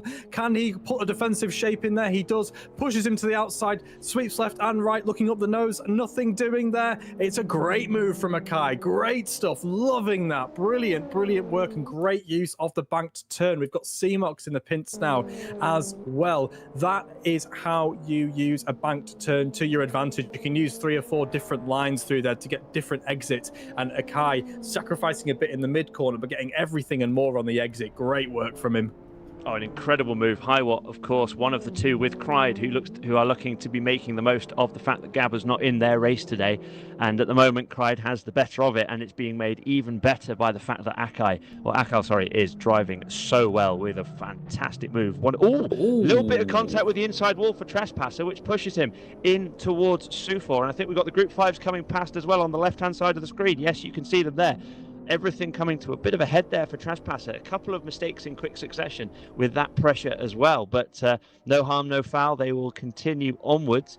But that gap between the two of them, what was as high as 1.5 seconds beforehand, is now back down to all but 0, with Roney coming around turn number 12. We've got the fast chicane now. Roney's on the inside. Oh, he's gone straight past both of them ruthlessly. Great stuff from Roney. The camera foreshortened that one, so we worried. A nice four-wheel drift from Trespasser. It's all kicking off again, gents. It really, really is. What Trespasser needs to do is just sit here. Just sit behind Su4. Don't look for the lunge and overtake. Get as close as he can to the rear bumper of Su4. Now, this is spot on. Now, he just needs to sit in the draft and get the overspeed, which he no doubt will do because this straight is so long. You can see Su4 pushing as wide as he can. We've got Cried coming through and Unite as well close behind. Two incredibly fast vehicles. And they're through. They're gone. So the traffic management is not going to be a problem. And I believe the two are pulling out now. They are side by side over the start finish straight. Great camera shot. These two are welded together. Trespasser getting the overtake on the overspeed done before the corner, but that's not doing there. How are they holding it? They are. They've held it. Loved it. We all hold our breath and take a collective gasp in the commentary box. But these two have been the absolute epitome of professionalism, the epitome of rivalry, the epitome of fair play. Both of them have given the room that they need to. Both have been respectful. Brilliant stuff. And I'm getting in my ear that Stiefler, well, gents, when it rains, it absolutely pours, and it is downpouring over Stiefler. His front right puncture. That is absolutely gutting for him. It is going wrong. What can go wrong will go wrong for Stiefler. Keep going, mate. I promise you it's going to get better. Stiefler will be getting out and checking his car for big targets. It's not got better. It's got a lot worse. Stiefler outbrakes himself, of course, with the flat. That tyre finding it unbelievable. He's done it. Oh my goodness! That's what you don't want to see. Trespasser goes to the left. Su4 goes to the right. Trespasser takes the lead again, and we've got. I think is that the race leader going through as well. It is, yeah. Unbelievable. Trespasser going to the right. Su4 going to the left. One made the right decision, but Su4 now back down the inside of turn 10. They're side by side. It's a left-hander next. It looks like Trespasser's going to have the inside line, but we know this is far from a foregone conclusion with these two. Anything could happen. Su4 now back into second place with a little bit of misfortune, but we all saw what happened last time they got to turn 1, hanging it around on the parabolica. This is absolutely incredible action from both of them. Stiefler would not have wanted that. That's not how he wants to race. That's not how he wanted that to have gone out. Our reigning champion would not be trying to block the track for anyone there. That's just unfortunate. Absolutely. These things do unfortunately happen, but luckily Su4 and Trespasser both really relatively unaffected. Su4 looks like try and get the impetus once again, diving down the inside, but can't quite get the exit. It is Trespasser once again as they go through the 13, 14, 15 no, they're going down the start-finish straight. I do apologise, but Trespasser ahead. Su4 a little bit further back than before, but that just means he's going to get the slipstream and get alongside just when it matters as they head towards the sweeping parabolica turn 1, the fast right-hander. He pulls out. Su4 looks to look again. There's a bit of contact. Squirrely from Trespasser. Su4 goes in. We've got Simox electing to go around the outside of both of them, high on the banking. The grip of the Prototype 2 just about holding it. Trespasser with a lot less grip on the rear than that Prototype, just about hangs on. I think we've got Thamuli coming in as well. No rest for these guys. Unbelievable stuff. Side by side again into the right-hander. It's going to be Su4. Oh, it's contact with the wall. Trespasser's gone wide. I think he's going to avoid hitting the exit wall as well. But that is a big moment in this battle. Su4 with at least 5 car lengths. It's going to take a little bit now for Trespasser to compose himself and reach the rear end again. And while he does, it's time for us to do the same. Stiefler back in the pits to repair that puncture and the damage, I'm sure, from what was quite a large head-on impact as well. But, wow. Yeah, what's going on? Adam? Yeah, so, I mean, if I can cast your minds back to earlier with the Akai Hiwatt thing, obviously, Hiwatt has a big championship permutations. He needs to just score points and keep himself in the fight.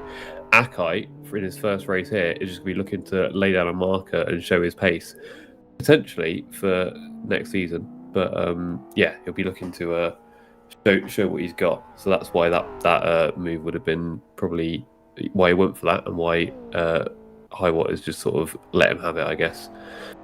Absolutely. We've got Roney there with Stiefler just behind. Stiefler, of course, just coming out the pits on the cold tyres.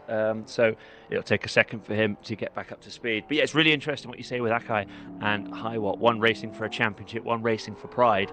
And I also know that these drivers that are in for the one-offs, the sporadic or partial seasons within this season's Retro Cup, they all know championships are on the line, but they're going to race for their own race. But they also know that they do not want to take any unnecessary risk when racing these contenders.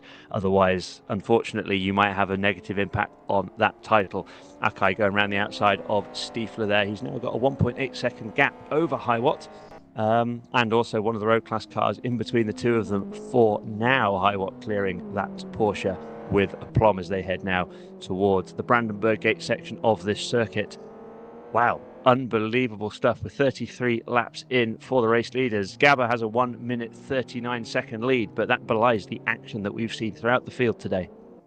I think we'll all just take a small breath, try and recover, try and slow the heart rates down, because it just went electric in the booth for just a moment there, as we have Hiwatt getting all squirrely there on exit, but getting the power down nicely, continue on his race. It was like the racing gods just took all the drama of the previous 33 laps and injected it into that one. We had controversy, crashes, and near misses. I was thankful there wasn't more incidents. It was great to see, as it involves so many of our championship contenders, but in that road class category still, Sufor, Trespasser leading, with Donald having a very quiet race.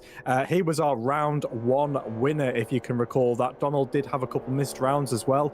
Maybe a championship of what could have been for him. He's been a consistent scorer as well as the original race winner in the road class category. One of my favourite liveries on the grid as well. But again, hasn't been able to put together a full championship campaign. So keep an eye on him for the next time we run Retro Cup to see if he can reclaim the road class championship. But as we progress on now with LG Mies, who are riding. If I can jump in here, Mies is the first time this season, before these laps get added back on for Zamuli, he's the highest placed Zafiralis driver and the highest placed Ferenzi as well. So just shout out to him for that. Nice place for him to be. Yeah, he's running really, really well. And as we say, that gets all sideways and catches really well. That's 2 of the 3. Commentator's curse. Mine admittedly was worse than yours, Adam. So it's only you left now, I can only apologise. I'll give it time, don't worry. So yeah, just looking at the overall fastest lap at the moment in the race, Gabba with a 1 minute 51.01. Actually besting his qualifying time by 0.07 of a second. So you can tell that the pace for Gabba here is absolutely electric. He might well be in a really good position like he is, but he's certainly driving that car well and extremely quickly still. And he's 2 seconds faster, we're hearing, than the fastest lap for Unite as well. So you can see how a 1 minute 42 gap might well emerge with that kind of pace differential. Cried 7th overall. We saw him briefly on the screen. We've got Simox here, 17 seconds off the lead, which, you know, it's still a sterling effort in after 35 laps into this one. Looking pretty good and pretty accomplished through the traffic there, going past, I believe that was Hermani, with Stiefler, the next car on the track, weaving his way through the P2 car, looking great in the hands of Simox as ever. Yeah, Simox is rapid. He's a really, really quick driver. Slightly more frantic than, say, the more cool, calm, collected likes of Thamuli and Gabba. Simox always seems to be sideways, getting his arms crossed over, pushing for incredibly fine margins, and that's where he's making the difference. You can find him taking gaps through the traffic that the other drivers maybe wouldn't elect to do so. Again, that's why he's having such a good race right now, and it's all working for him, but of course it always works until it doesn't. So fingers crossed he keeps it clean and gets himself a really good result this round, as we see Lorenzo here navigating past our road class leaders, in which the gap has opened up ever so slightly. They did rub and bump doors for the first time in the 4 rounds. I did mention they were keeping it clean, but clearly the gloves are off for the last 2 rounds between these 2 championship protagonists. But anyway, great racing continuing throughout as Lorenzo continues his march to recovery, having had an earlier incident in the race. Yeah, there's a lot of respect between those 2 drivers, but also a lot of competitiveness as well. Oh, it's the perfect combination. You can see that they want to give each other just enough space to have a good race, but they both know that they want to be the ones that come out on top. As we no! Trespasser T-bones Roney in the rear quarter panel there, and Trespasser with yet another bit of misfortune that will cost him compared to Sufor. We'll have a look as they go through this left-hander. The timing beam for Sector 2 is just after, so we'll be able to see what that gap now is. Oh, and Rony hits the wall as well. It was about 7/10 at Trespasser lost. It's not a catastrophe. Oh, no, he's he's the done! race leader! What's he done? Oh no! No! Rony has backed out onto the track, and Gabba, the race leader, with absolutely nowhere to go, is on his roof. Oh no, he's out. Oh my goodness me! Unite will take the race lead once he comes round to complete a further lap. Wow, Well, that's we even say that more anything could important. happen, but we didn't quite think that. That puts an even higher importance on where Thamuli's going to finish with the added laps back on. Where could that be? Could that be Oh P1 my potentially at this point? Goodness. I'm struggling. I'm really struggling to try and put a comprehensive sentence together, but I'm going to endeavour to do it now. This is huge for Unite. Unite is leading this race and leading this category. Rony's car is in pieces. He's just trying to drag it back to the pits in an effort to try and make a recovery. Look, you could just see it's pulling left and right. He needs to get it in as quickly as he can. He's into the pits now. Needs to pull it in. He's going to have a bag full of repairs on that vehicle. I'm surprised he's got it back, but thoughts with Gabba, who was running the perfect race. And I think I'm just trying to look on the timing tower to see if he's rejoined just yet. I'm not seeing it. It's a There he 1 minute is. penalty. Yep, Yep, joining there in we go. P20 there, so he's going to be rejoining. So again, this does have big implications for our timing tower. Again, for those that haven't joined us so far, the timing tower means essentially that we are going to have to wait until after the race to clarify finishing positions, but this is huge for Gabba. His race win is gone. Absolutely. I think the only person we can say thing for definite we can say in the P1 category is that Unite currently leads it on the road, and I think with the minute and the time loss deficit that Gabba will have before he rejoined, I think Unite is the leader on aggregate as well. Unite had to come in the pits twice on the bounce as well because he forgot to change tyres earlier. So that mistake that could have cost him, potentially. Yeah, so he kind of stopped. He stopped twice in the same run through the pits. They managed to find someone else to put the tyres on, luckily. Potentially but- a teammate. Potentially, yeah. But oh wow, and we also know that Gabba, of course, was ahead of Thamuli at the time, and so we are assuming, and it's a bold assumption perhaps, but we think that Gabba will be ahead of Thamuli on aggregate as well. Unite coming through here. Probably can't believe his luck if he's now that he looks at the timing screen and goes, "What on earth has happened to my teammate and everybody else for that matter?" The other thing to bear in mind is that the one person who might have benefited from chaos at the top of the Prototype 1 field would have been Rony, but because he caused it, he can't. So this is still another massive moment for the championship. And anyone who might be questioning whether stopping in someone else's pit box to sort your tyres out is realistic or not, is clearly not been watching NASCAR this season either. That's a very good point. Yes. Oh, Sufor nearly hitting the back of Highwatt there. Yeah, wow. Sorry, I think I cut across Kieran. Sorry, yeah, I was just coming to jump in terms of the championship implications. As we just pointed out, it was very much a two-horse race between Rony and Thamuli. With Thamuli's earlier dramas in the race, this was a big opportunity for Rony to pick up big points and take us down to the wire in Berlin. It would have taken a miracle, and he got one, but unfortunately through maybe frustration, misjudgment, error, I'd need to rewatch it again. He's caused a massive accident for Gabba there, in my opinion, and we'll have to rewatch it before we can apart blame. But again, I mean, Adam, maybe this is one for you. I know you're quite on top of sort of the penalties and the implications. What could Rony be looking at for the final round for that? I mean, maybe I'll have to leave that one with you, because I think that's something that we'll have to certainly carry over to the final round, and potentially that moment right there may have actually just won Thamuli the championship. Well, in terms of that, there's not actually any designated penalties for certain incidents. It just says that the penalty severity is determined by race control. There's a set of certain penalties you can have.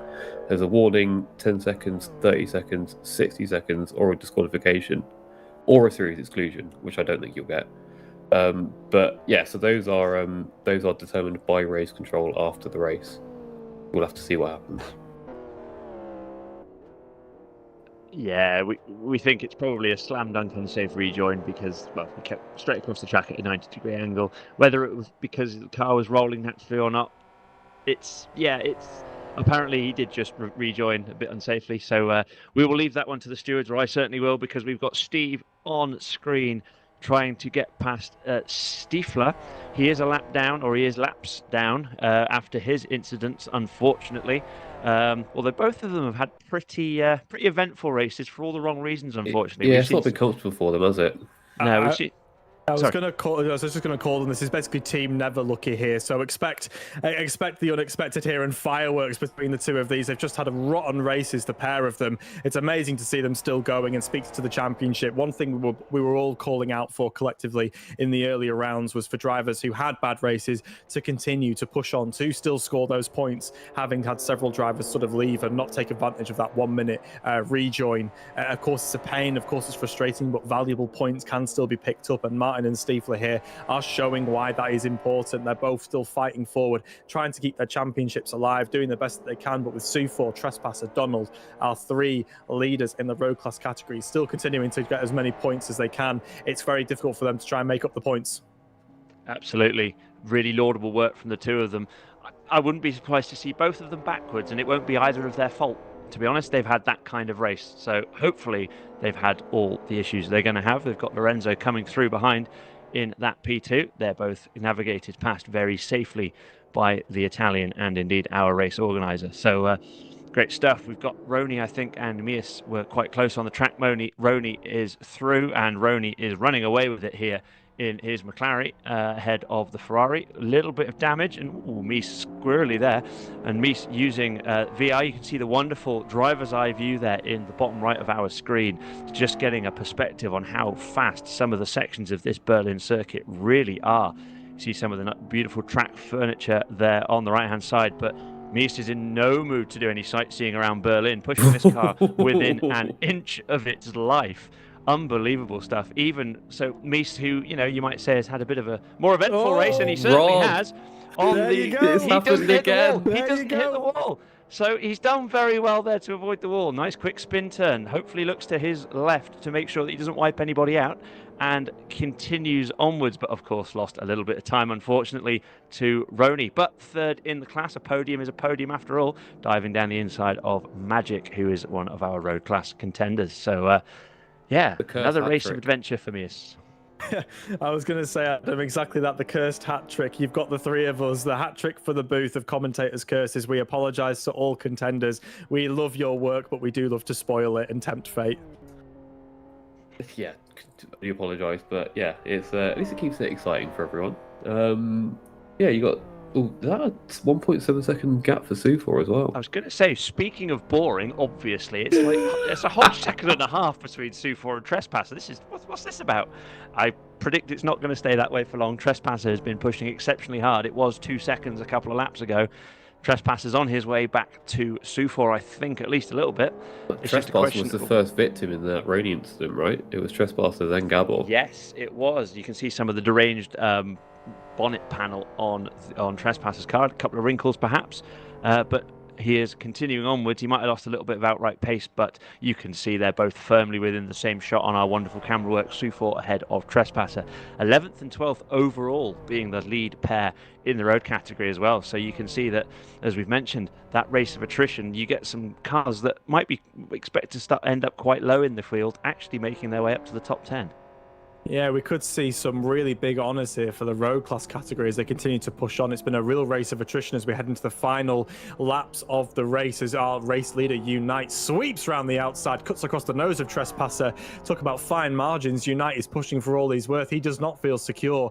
Maserati 37-second points adrift, but all it takes is one moment. We have seen that. So again, this is endurance racing. Anything that can happen will happen, and we have seen it. But I don't think this is over. Speaking of that, Sufor hits the inside. He hits the inside of the wall going through turn 4. I'm sorry to cut across you, but Sufor there, very lucky not to cause himself a major incident and bounce into the exit wall as well there. It'll be interesting to see what Trespasser can do in reply time-wise. It looks like he lost a little bit in the end, Trespasser, in that last sector. But Sufor now, wow, that was a close call. That was probably save of the race so far. I don't know how he kept that out of the wall, but he did. Great work from Sufor, showing expert car control, but Trespasser has been able to close the gap ever so slightly, but doesn't quite have the draft. He needs to close it by another half a tenth or so to start taking advantage of that down the start-finish straight. We've got battles aplenty. 20 cars remain on the grid. Major championship contenders find themselves at the bottom of the timing tower, but take that with a pinch of salt, everyone. They will be worked out retrospectively post-race due to incidents, and I'm hearing that Trespasser has lost some time as well, so he's probably had an incident off camera as well. Apparently I get a bit of burnout here, but if you remember, gents, Sufor suffered that hand injury in the last round and was unable to finish, dropped a serious amount of points. So while this is going to be a big point swing for him, it's not going to be enough for him to make big inroads into Trespasser's lead of the Road Class Championship, which will no doubt be going to our final round. Yeah, just crucial for Trespasser to just keep it on the road and keep that second place. Even if you can't quite challenge for the win again, getting those points is going to be crucial to keep that fight open. Absolutely, as you see Unite there coming off the banking, putting armfuls of lock in both directions to keep the thing in a straight line. He is still pushing like hell. Unite going exceptionally well now. He's in the lead ahead of Maserati by 38 seconds. But our class leaders, Unite, Maserati in P2, Cried, now a full lap by the look of it ahead of his nearest rival in the Group 5 category. Oh, and we've seen, Roni's white. Roni and Samet have come together. Roni looks like he's barreled Samet into downtown Berlin. Unfortunately, Samet getting collected through no fault of his own there. That's really, really unfortunate for Samet. Roni having a bit of a nightmare now in terms of incidents, unfortunately. But wow, that was another incident there. But Unite looking like he's just extended the gap a little bit more. It's now 40 seconds on the overall lead. And then Sufor, our final class leader, going back to our point that we've seen plenty of them with Trespasser. 1.3 seconds now as we have Gabba going through to take that lap back from them. So Trespasser's closer than he was for the last few laps, 1.3 seconds. I don't know whether or not we saw some traffic that was the contributing factor, but Trespasser's certainly not out of this one. Oh. And Sufor's in traffic, and he's managed to a little bit of contact there from Magic, but we've now got one of the P2s coming through with Lorenzo, and another of the P2s with Maserati. Maserati looking to put a lap on third. It's big contact! They've both Lorenzo got and Maserati side by side. Lorenzo to the left, Maserati to the right. They both make contact with the wall. T-Mox with a 24-second deficit before that. Oh my goodness, Kieran, go. My word, Trespasser just did his best Moses impression, parting the seas. Lorenzo and Maserati splitting the difference. Beautiful stuff. He says, I will take thee through this path. Amazing stuff. Trespasser keeping his championship alive. I can't quite believe it. Amazing recovery by Maserati as he's been able to keep his recovery going there. Wow, he's in the wall. That's a big hit. Big hit. You mentioned Adelaide earlier with the fast right-hander. He's done exactly the same thing. Clipped the inside wall and launched it into the left retaining wall there. Trespasser with huge damage. That's surely going to have to be a pit stop. We mentioned he might be all right to continue. Actually, we mentioned earlier about taking risks with Sufor compared to his championship rivals. That was a big risk to take. He looked like he was pushing hard for the last few laps, but Trespasser now with significant damage left-hand side. Let's see how that affects things. That gap as he crosses the line to Sufor is now up to 2.8 seconds. It's about as big as it's been for a long time. Sufor with a little bit more breathing room with the race leader in Group 5 about to set another lap on him. Again, we've just had one of those big flashpoints in this race as everybody in all the different classes come together. Well, Trespasser's a big gap behind, but yeah, like I said earlier, you just wanted to just keep it safe and keep that second place and get those points. But yeah, taking big risks, as you said, Rob. We desperately need a damage report for Trespasser because I think, in hindsight being 2020, that was a mistake. I think he should come in and repair the vehicle. He has the margin. I think he's going to leave himself extremely vulnerable to Donald and Mad Jester. That's big championship implications for him. I'm hearing in our ear that, amazingly, despite the incredible cosmetic damage, the actual damage to the workings of the vehicle are not too bad, and that's why he can push on as C-Mox. Wow! Amazing stuff around the outside. We keep going back to it, but a cigarette paper between him, Sufor, and the wall. Amazing stuff. Bravery personified as he sweeps around the outside of our road class leader, Sufor. Great work by C-Mox. He just keeps on coming up 21. If he'd be playing blackjack, he'd be cashing in right now. He needs to go buy himself a lottery ticket. His traffic management has been fantastic. Sufor now 3.5 seconds up on Trespasser, more time being hemorrhaged, unfortunately, by Trespasser. But as we've mentioned, that damage is relatively minimal for such a big impact. The reliability of that Japanese car not ever coming into question. Unite still pushing exceptionally hard as the race leader. We've got a few laps to go here. 3.5 laps to go, and Maserati is now 52 seconds behind Unite. All he needs to do is keep it on the road, keep it clean. But we've seen how difficult even just doing that is in the Retro Cup with all the chaos going on around. It's not always your incident that you have to worry about. It's what's happening around you. So Unite still has to have eyes in the back of his head. That was a race leader Unite going past Donald as well, who's P3, and will have been seeing. Speaking of, oh my he's held goodness! That. Wow, Unite with a massive slide, a massive moment. He jumps over the bump between turns 10 and 11, and oh my goodness me, that was another Code Brown moment, surely. Unite decided that he also wants the save of the race as well. He's not willing to let Sufor take it, and he's still pushing, rubbing the wall and getting sideways over the jump. Unite, you've got a massive advantage. Take it easy. You don't need to push this. He said 55 seconds, but he wants more. He wants more. He wants to push and keeps pushing. Slowing down is not in this man's vocabulary. It's push it, win it or bin it. It is maximum. Push it to the limit. He is dialing it up to 11. Spiral tap stuff from Unite. It must be the motto of Sidus there, never lift. Both drivers, Gabor and Unite, both just push constantly everywhere all the time. They never back off, even when it's the most sensible option. Incredible stuff. And we've got to bear in mind, of course, Unite, of course, was looking around maybe a minute and a half. Oh, he's got in deep there. It's another. Oh, he has clipped the wall there. I don't think it'll be too much damage, but it's important to remember that Unite is in the lead on the road. Now, that is a key thing that we'll have all the way through the last 2-3 laps here, that we've got Thamuli and Gabor both back in the field on the road, but they will get their lap back. And it's another hit from Unite. He keeps hitting the wall on every exit. He needs to be careful. He's overdriving. He needs to really calm this down, just take his heart rate down a few BPMs. He's just going too much. I know it's fine margins with Thamuli, who is only now 4 laps down in the timing tower. And again, I'm sorry we can't give you the actual implications for the race, and I know it's close, but here Unite is losing time, getting sideways, getting all crossed up, rubbing the wall. It looks great, but it's dangerous, and it's costing him fractions of a second, and they add up over a lap this long. 1 minute 51 seconds, the fastest lap, and he is going to be costing himself time, but more importantly, he's taking huge risks he doesn't need to take. The championship silverware for this round could be his, but again, we've seen leaders. Look again, look at this, he's just pushing so much. He just needs to dial it back. I don't understand what he's trying to gain here. I think the uncertainty of this time differential between him, Thamuli, and Gabor is just starting to prey on his mind a little bit here.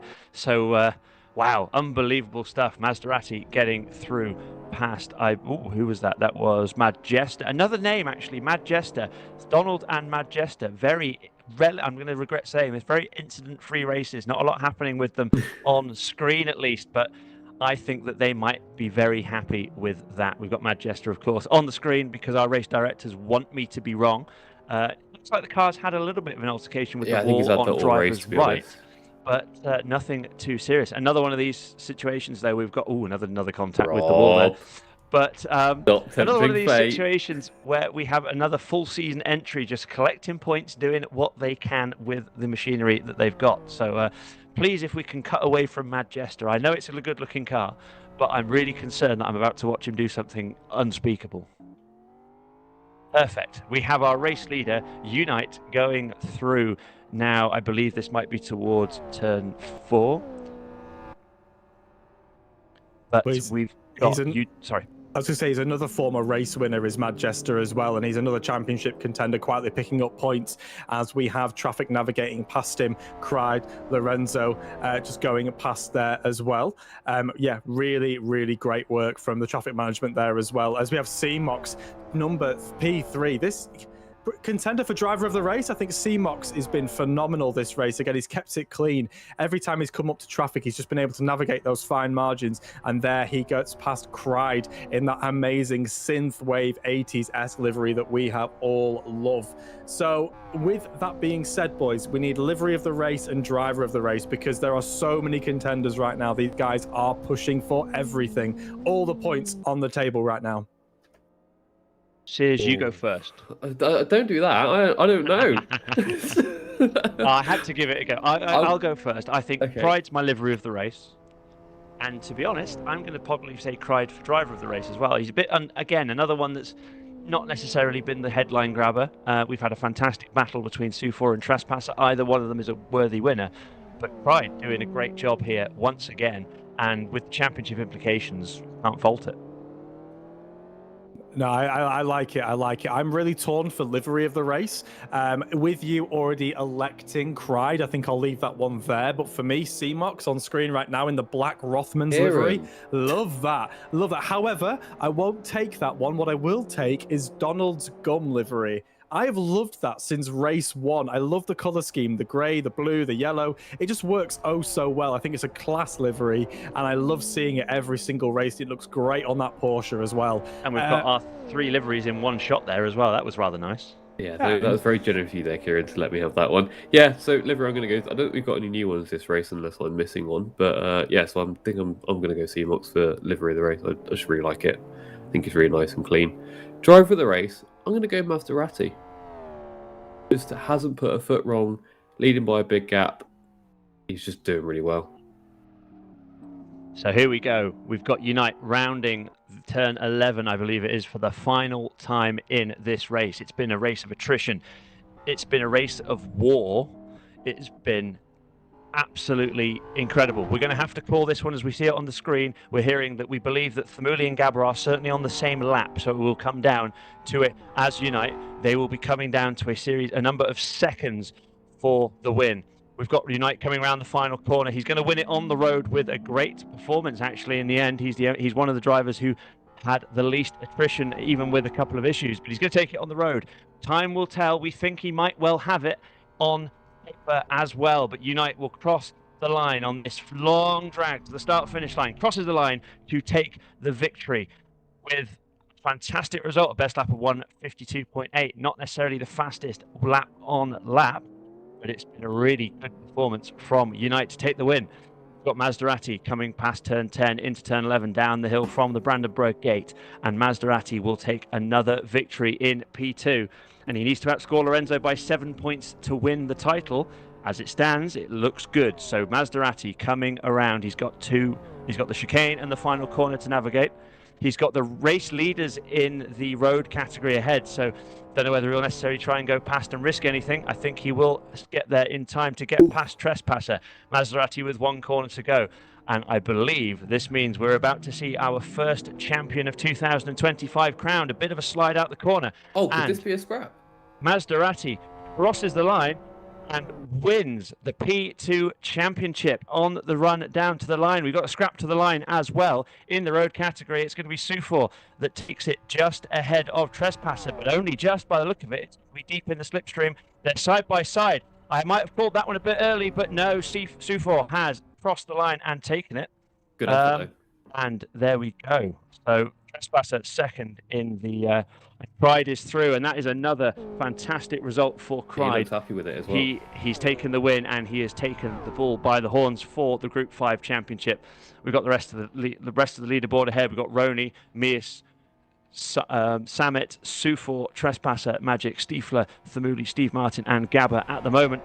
Obviously, we think Gabba will probably propel his way up to P2, as well as Themuli being up there as well. But while we get the final finishes, gentlemen, what a brilliant race. That was absolutely phenomenal. Drama aplenty in the mid and final closing marks of that race. Just want to highlight Cried there. That's 3 victories and a second place from 4 rounds. He's been on a phenomenal run in Group 5. Great work from Cried there, taking the victory in the Group 5 category, and great work from Maserati, wrapping up that Group Prototype 2 championship. Absolutely wonderful stuff. We see Unite there, I believe, finishing off his victory lap as well. And we've got Manchester crossing the line in style. Brilliant stuff. And there we go. We are 20 classified finishers, with Unite winning this one on the road, and hopefully we'll be able to get some news to you soon of that overall winner. On the road, it is Unite who wins Prototype 1 and indeed the overall race ahead of Maserati, our Prototype 2 winner, by a full 65.65 seconds. CMOX ran it close, less than 12 seconds behind the leader in Prototype 2 to take third overall and that final spot on the overall podium, while Lorenzo makes it 3 P2s in the top 4 with another great result, but unfortunately not quite enough. It's Maserati that takes the championship around early for 2025 in Prototype 2. Cried wins in Group 5 and puts his stamp of authority on the championship in that category, with 5th ahead of Roni and Mias, 2nd and 3rd in Prototype 1 respectively. Akai and Hiwatt round out the podium in Group 5 ahead of Samet, making a really good run in one of his first rounds in the series. Ahead of P11, Sufor winning a gargantuan battle with Trespasser to take the victory in the road class. Fantastic stuff. Trespasser, after a late series of incidents, might be ruining what might have been, but no harm, no foul. He still gets the points for 2nd and will assert his authority once more, extending the lead in the Road Championship. Donald's 13th with 3rd in the class, ahead of Madjester. Donald and Madjester quietly going about their business and reaping the rewards with some great points, ahead of Magic, Stiefler. Thamuli, one of our drivers who had a big incident. Remains to be seen where he will finish overall. We think it's likely to be P2 or P3. And then we've got Lagugas, Steve Martin and Rayman, who also had issues. I think on the next page we might well have Gabba. We do indeed. We will remain to see where he comes in as well. We think he's probably got 3rd in the category, ahead of Hamani, Pablo, Nauli Luca and Omar, rounding out our board here in 25th with a DNF. Fastest lap was Thamuli with a 1:51.66. It's just nice for me to be able to see so many of those drivers finish the race, and if they had incidents, rejoined. Really glad to see that's come about over the course of the season. People are rejoining and really trying to get those points in. Fantastic. We have an interview now with Trespasser. So fantastic to hear from one of the drivers that's provided the most entertainment, not only today, but throughout the season. I am very, very pleased. Trespasser, how do you feel? That was a hell of a battle that you had there. A couple of incidents at the end, but are you happy with the result today? Overall, I would say yes. Good job from so far. For me, a bit frustrating overall because, in the second sector, I had 3 or 4 times traffic hitting me or having crash just in front of me, so I lost 3 or 4 seconds. So that was just frustrating. Absolutely, I can imagine. But thinking about the championship, that puts you in a really good position as well. So I presume you're not going to try and do something that some of the other drivers have done. You're going to see it to the end in the road category to go for that title. We'll see. We'll see, and we'll depend. Oh, I like it. I like it. Good stuff. Thank you. Trespasser Kieran here. You okay? I was just wondering again. You are obviously leading the road class category at the moment. It's a hotly contested championship. It's the closest of the 4 that we have, and you guys will be going down to the wire in the final round.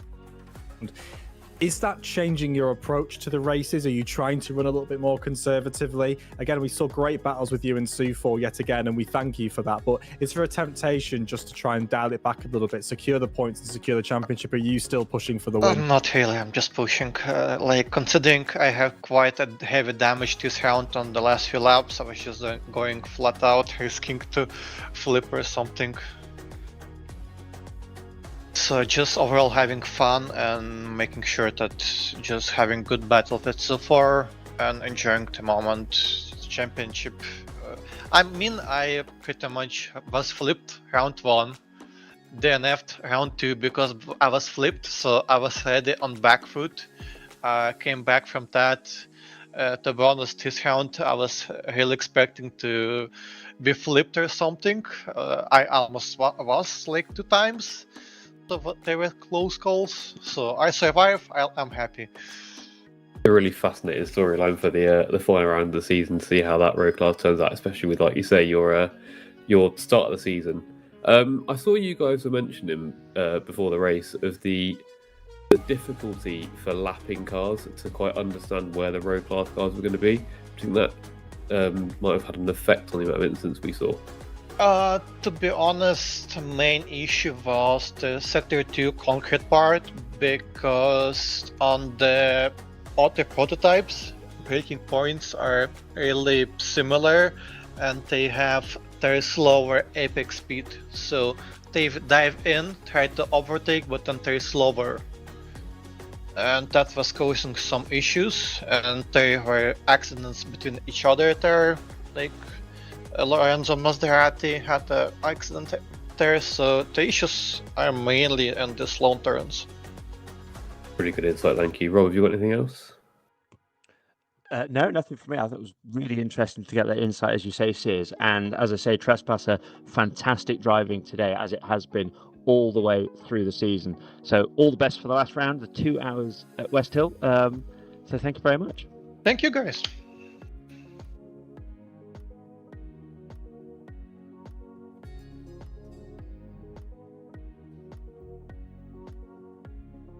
Well, that just about brings to a close the coverage here. Thanks very much to Rob Mathershaw and Kieran Redman and Adam Sears. Boys, that was absolutely brilliant. And as you said, just 1 round to go, the 2 hours at West Hill de la Sarthe. In 2 weeks' time, it's going to be brilliant, especially with the introduction of that Group 4. Lots to unpack after tonight, but yeah, let's sort of tease everybody about what's coming up in the finale. Let's start with you, Rob.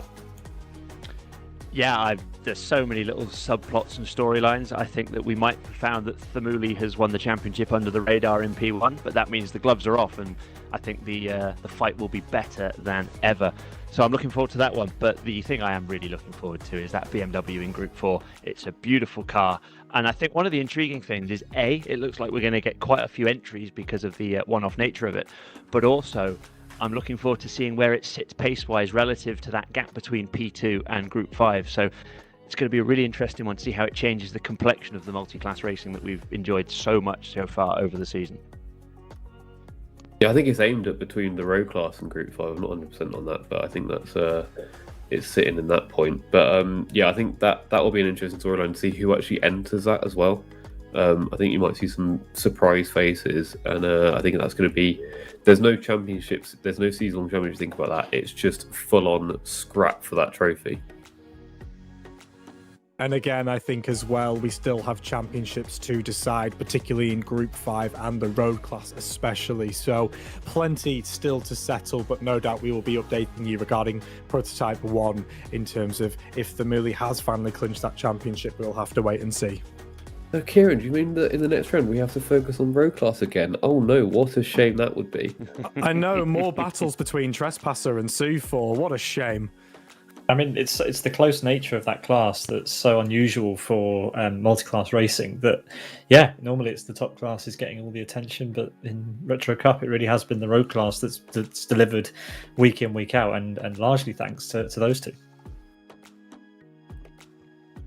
Well, that's just about all we've got time for. Just time for me to thank the organisers again, Lorenzo and the whole of the Race Green team, as well as my commentators, Rob Mathershaw, Kieran Redman and Adam Sears, who did another fantastic job, and to Chris McElroy, of course, for all the cameras and fantastic stuff that he does week in, week out to make the pictures as good as they can be. But that's pretty much it from us here at Sim Broadcast. We wish you all the best for the rest of your evening.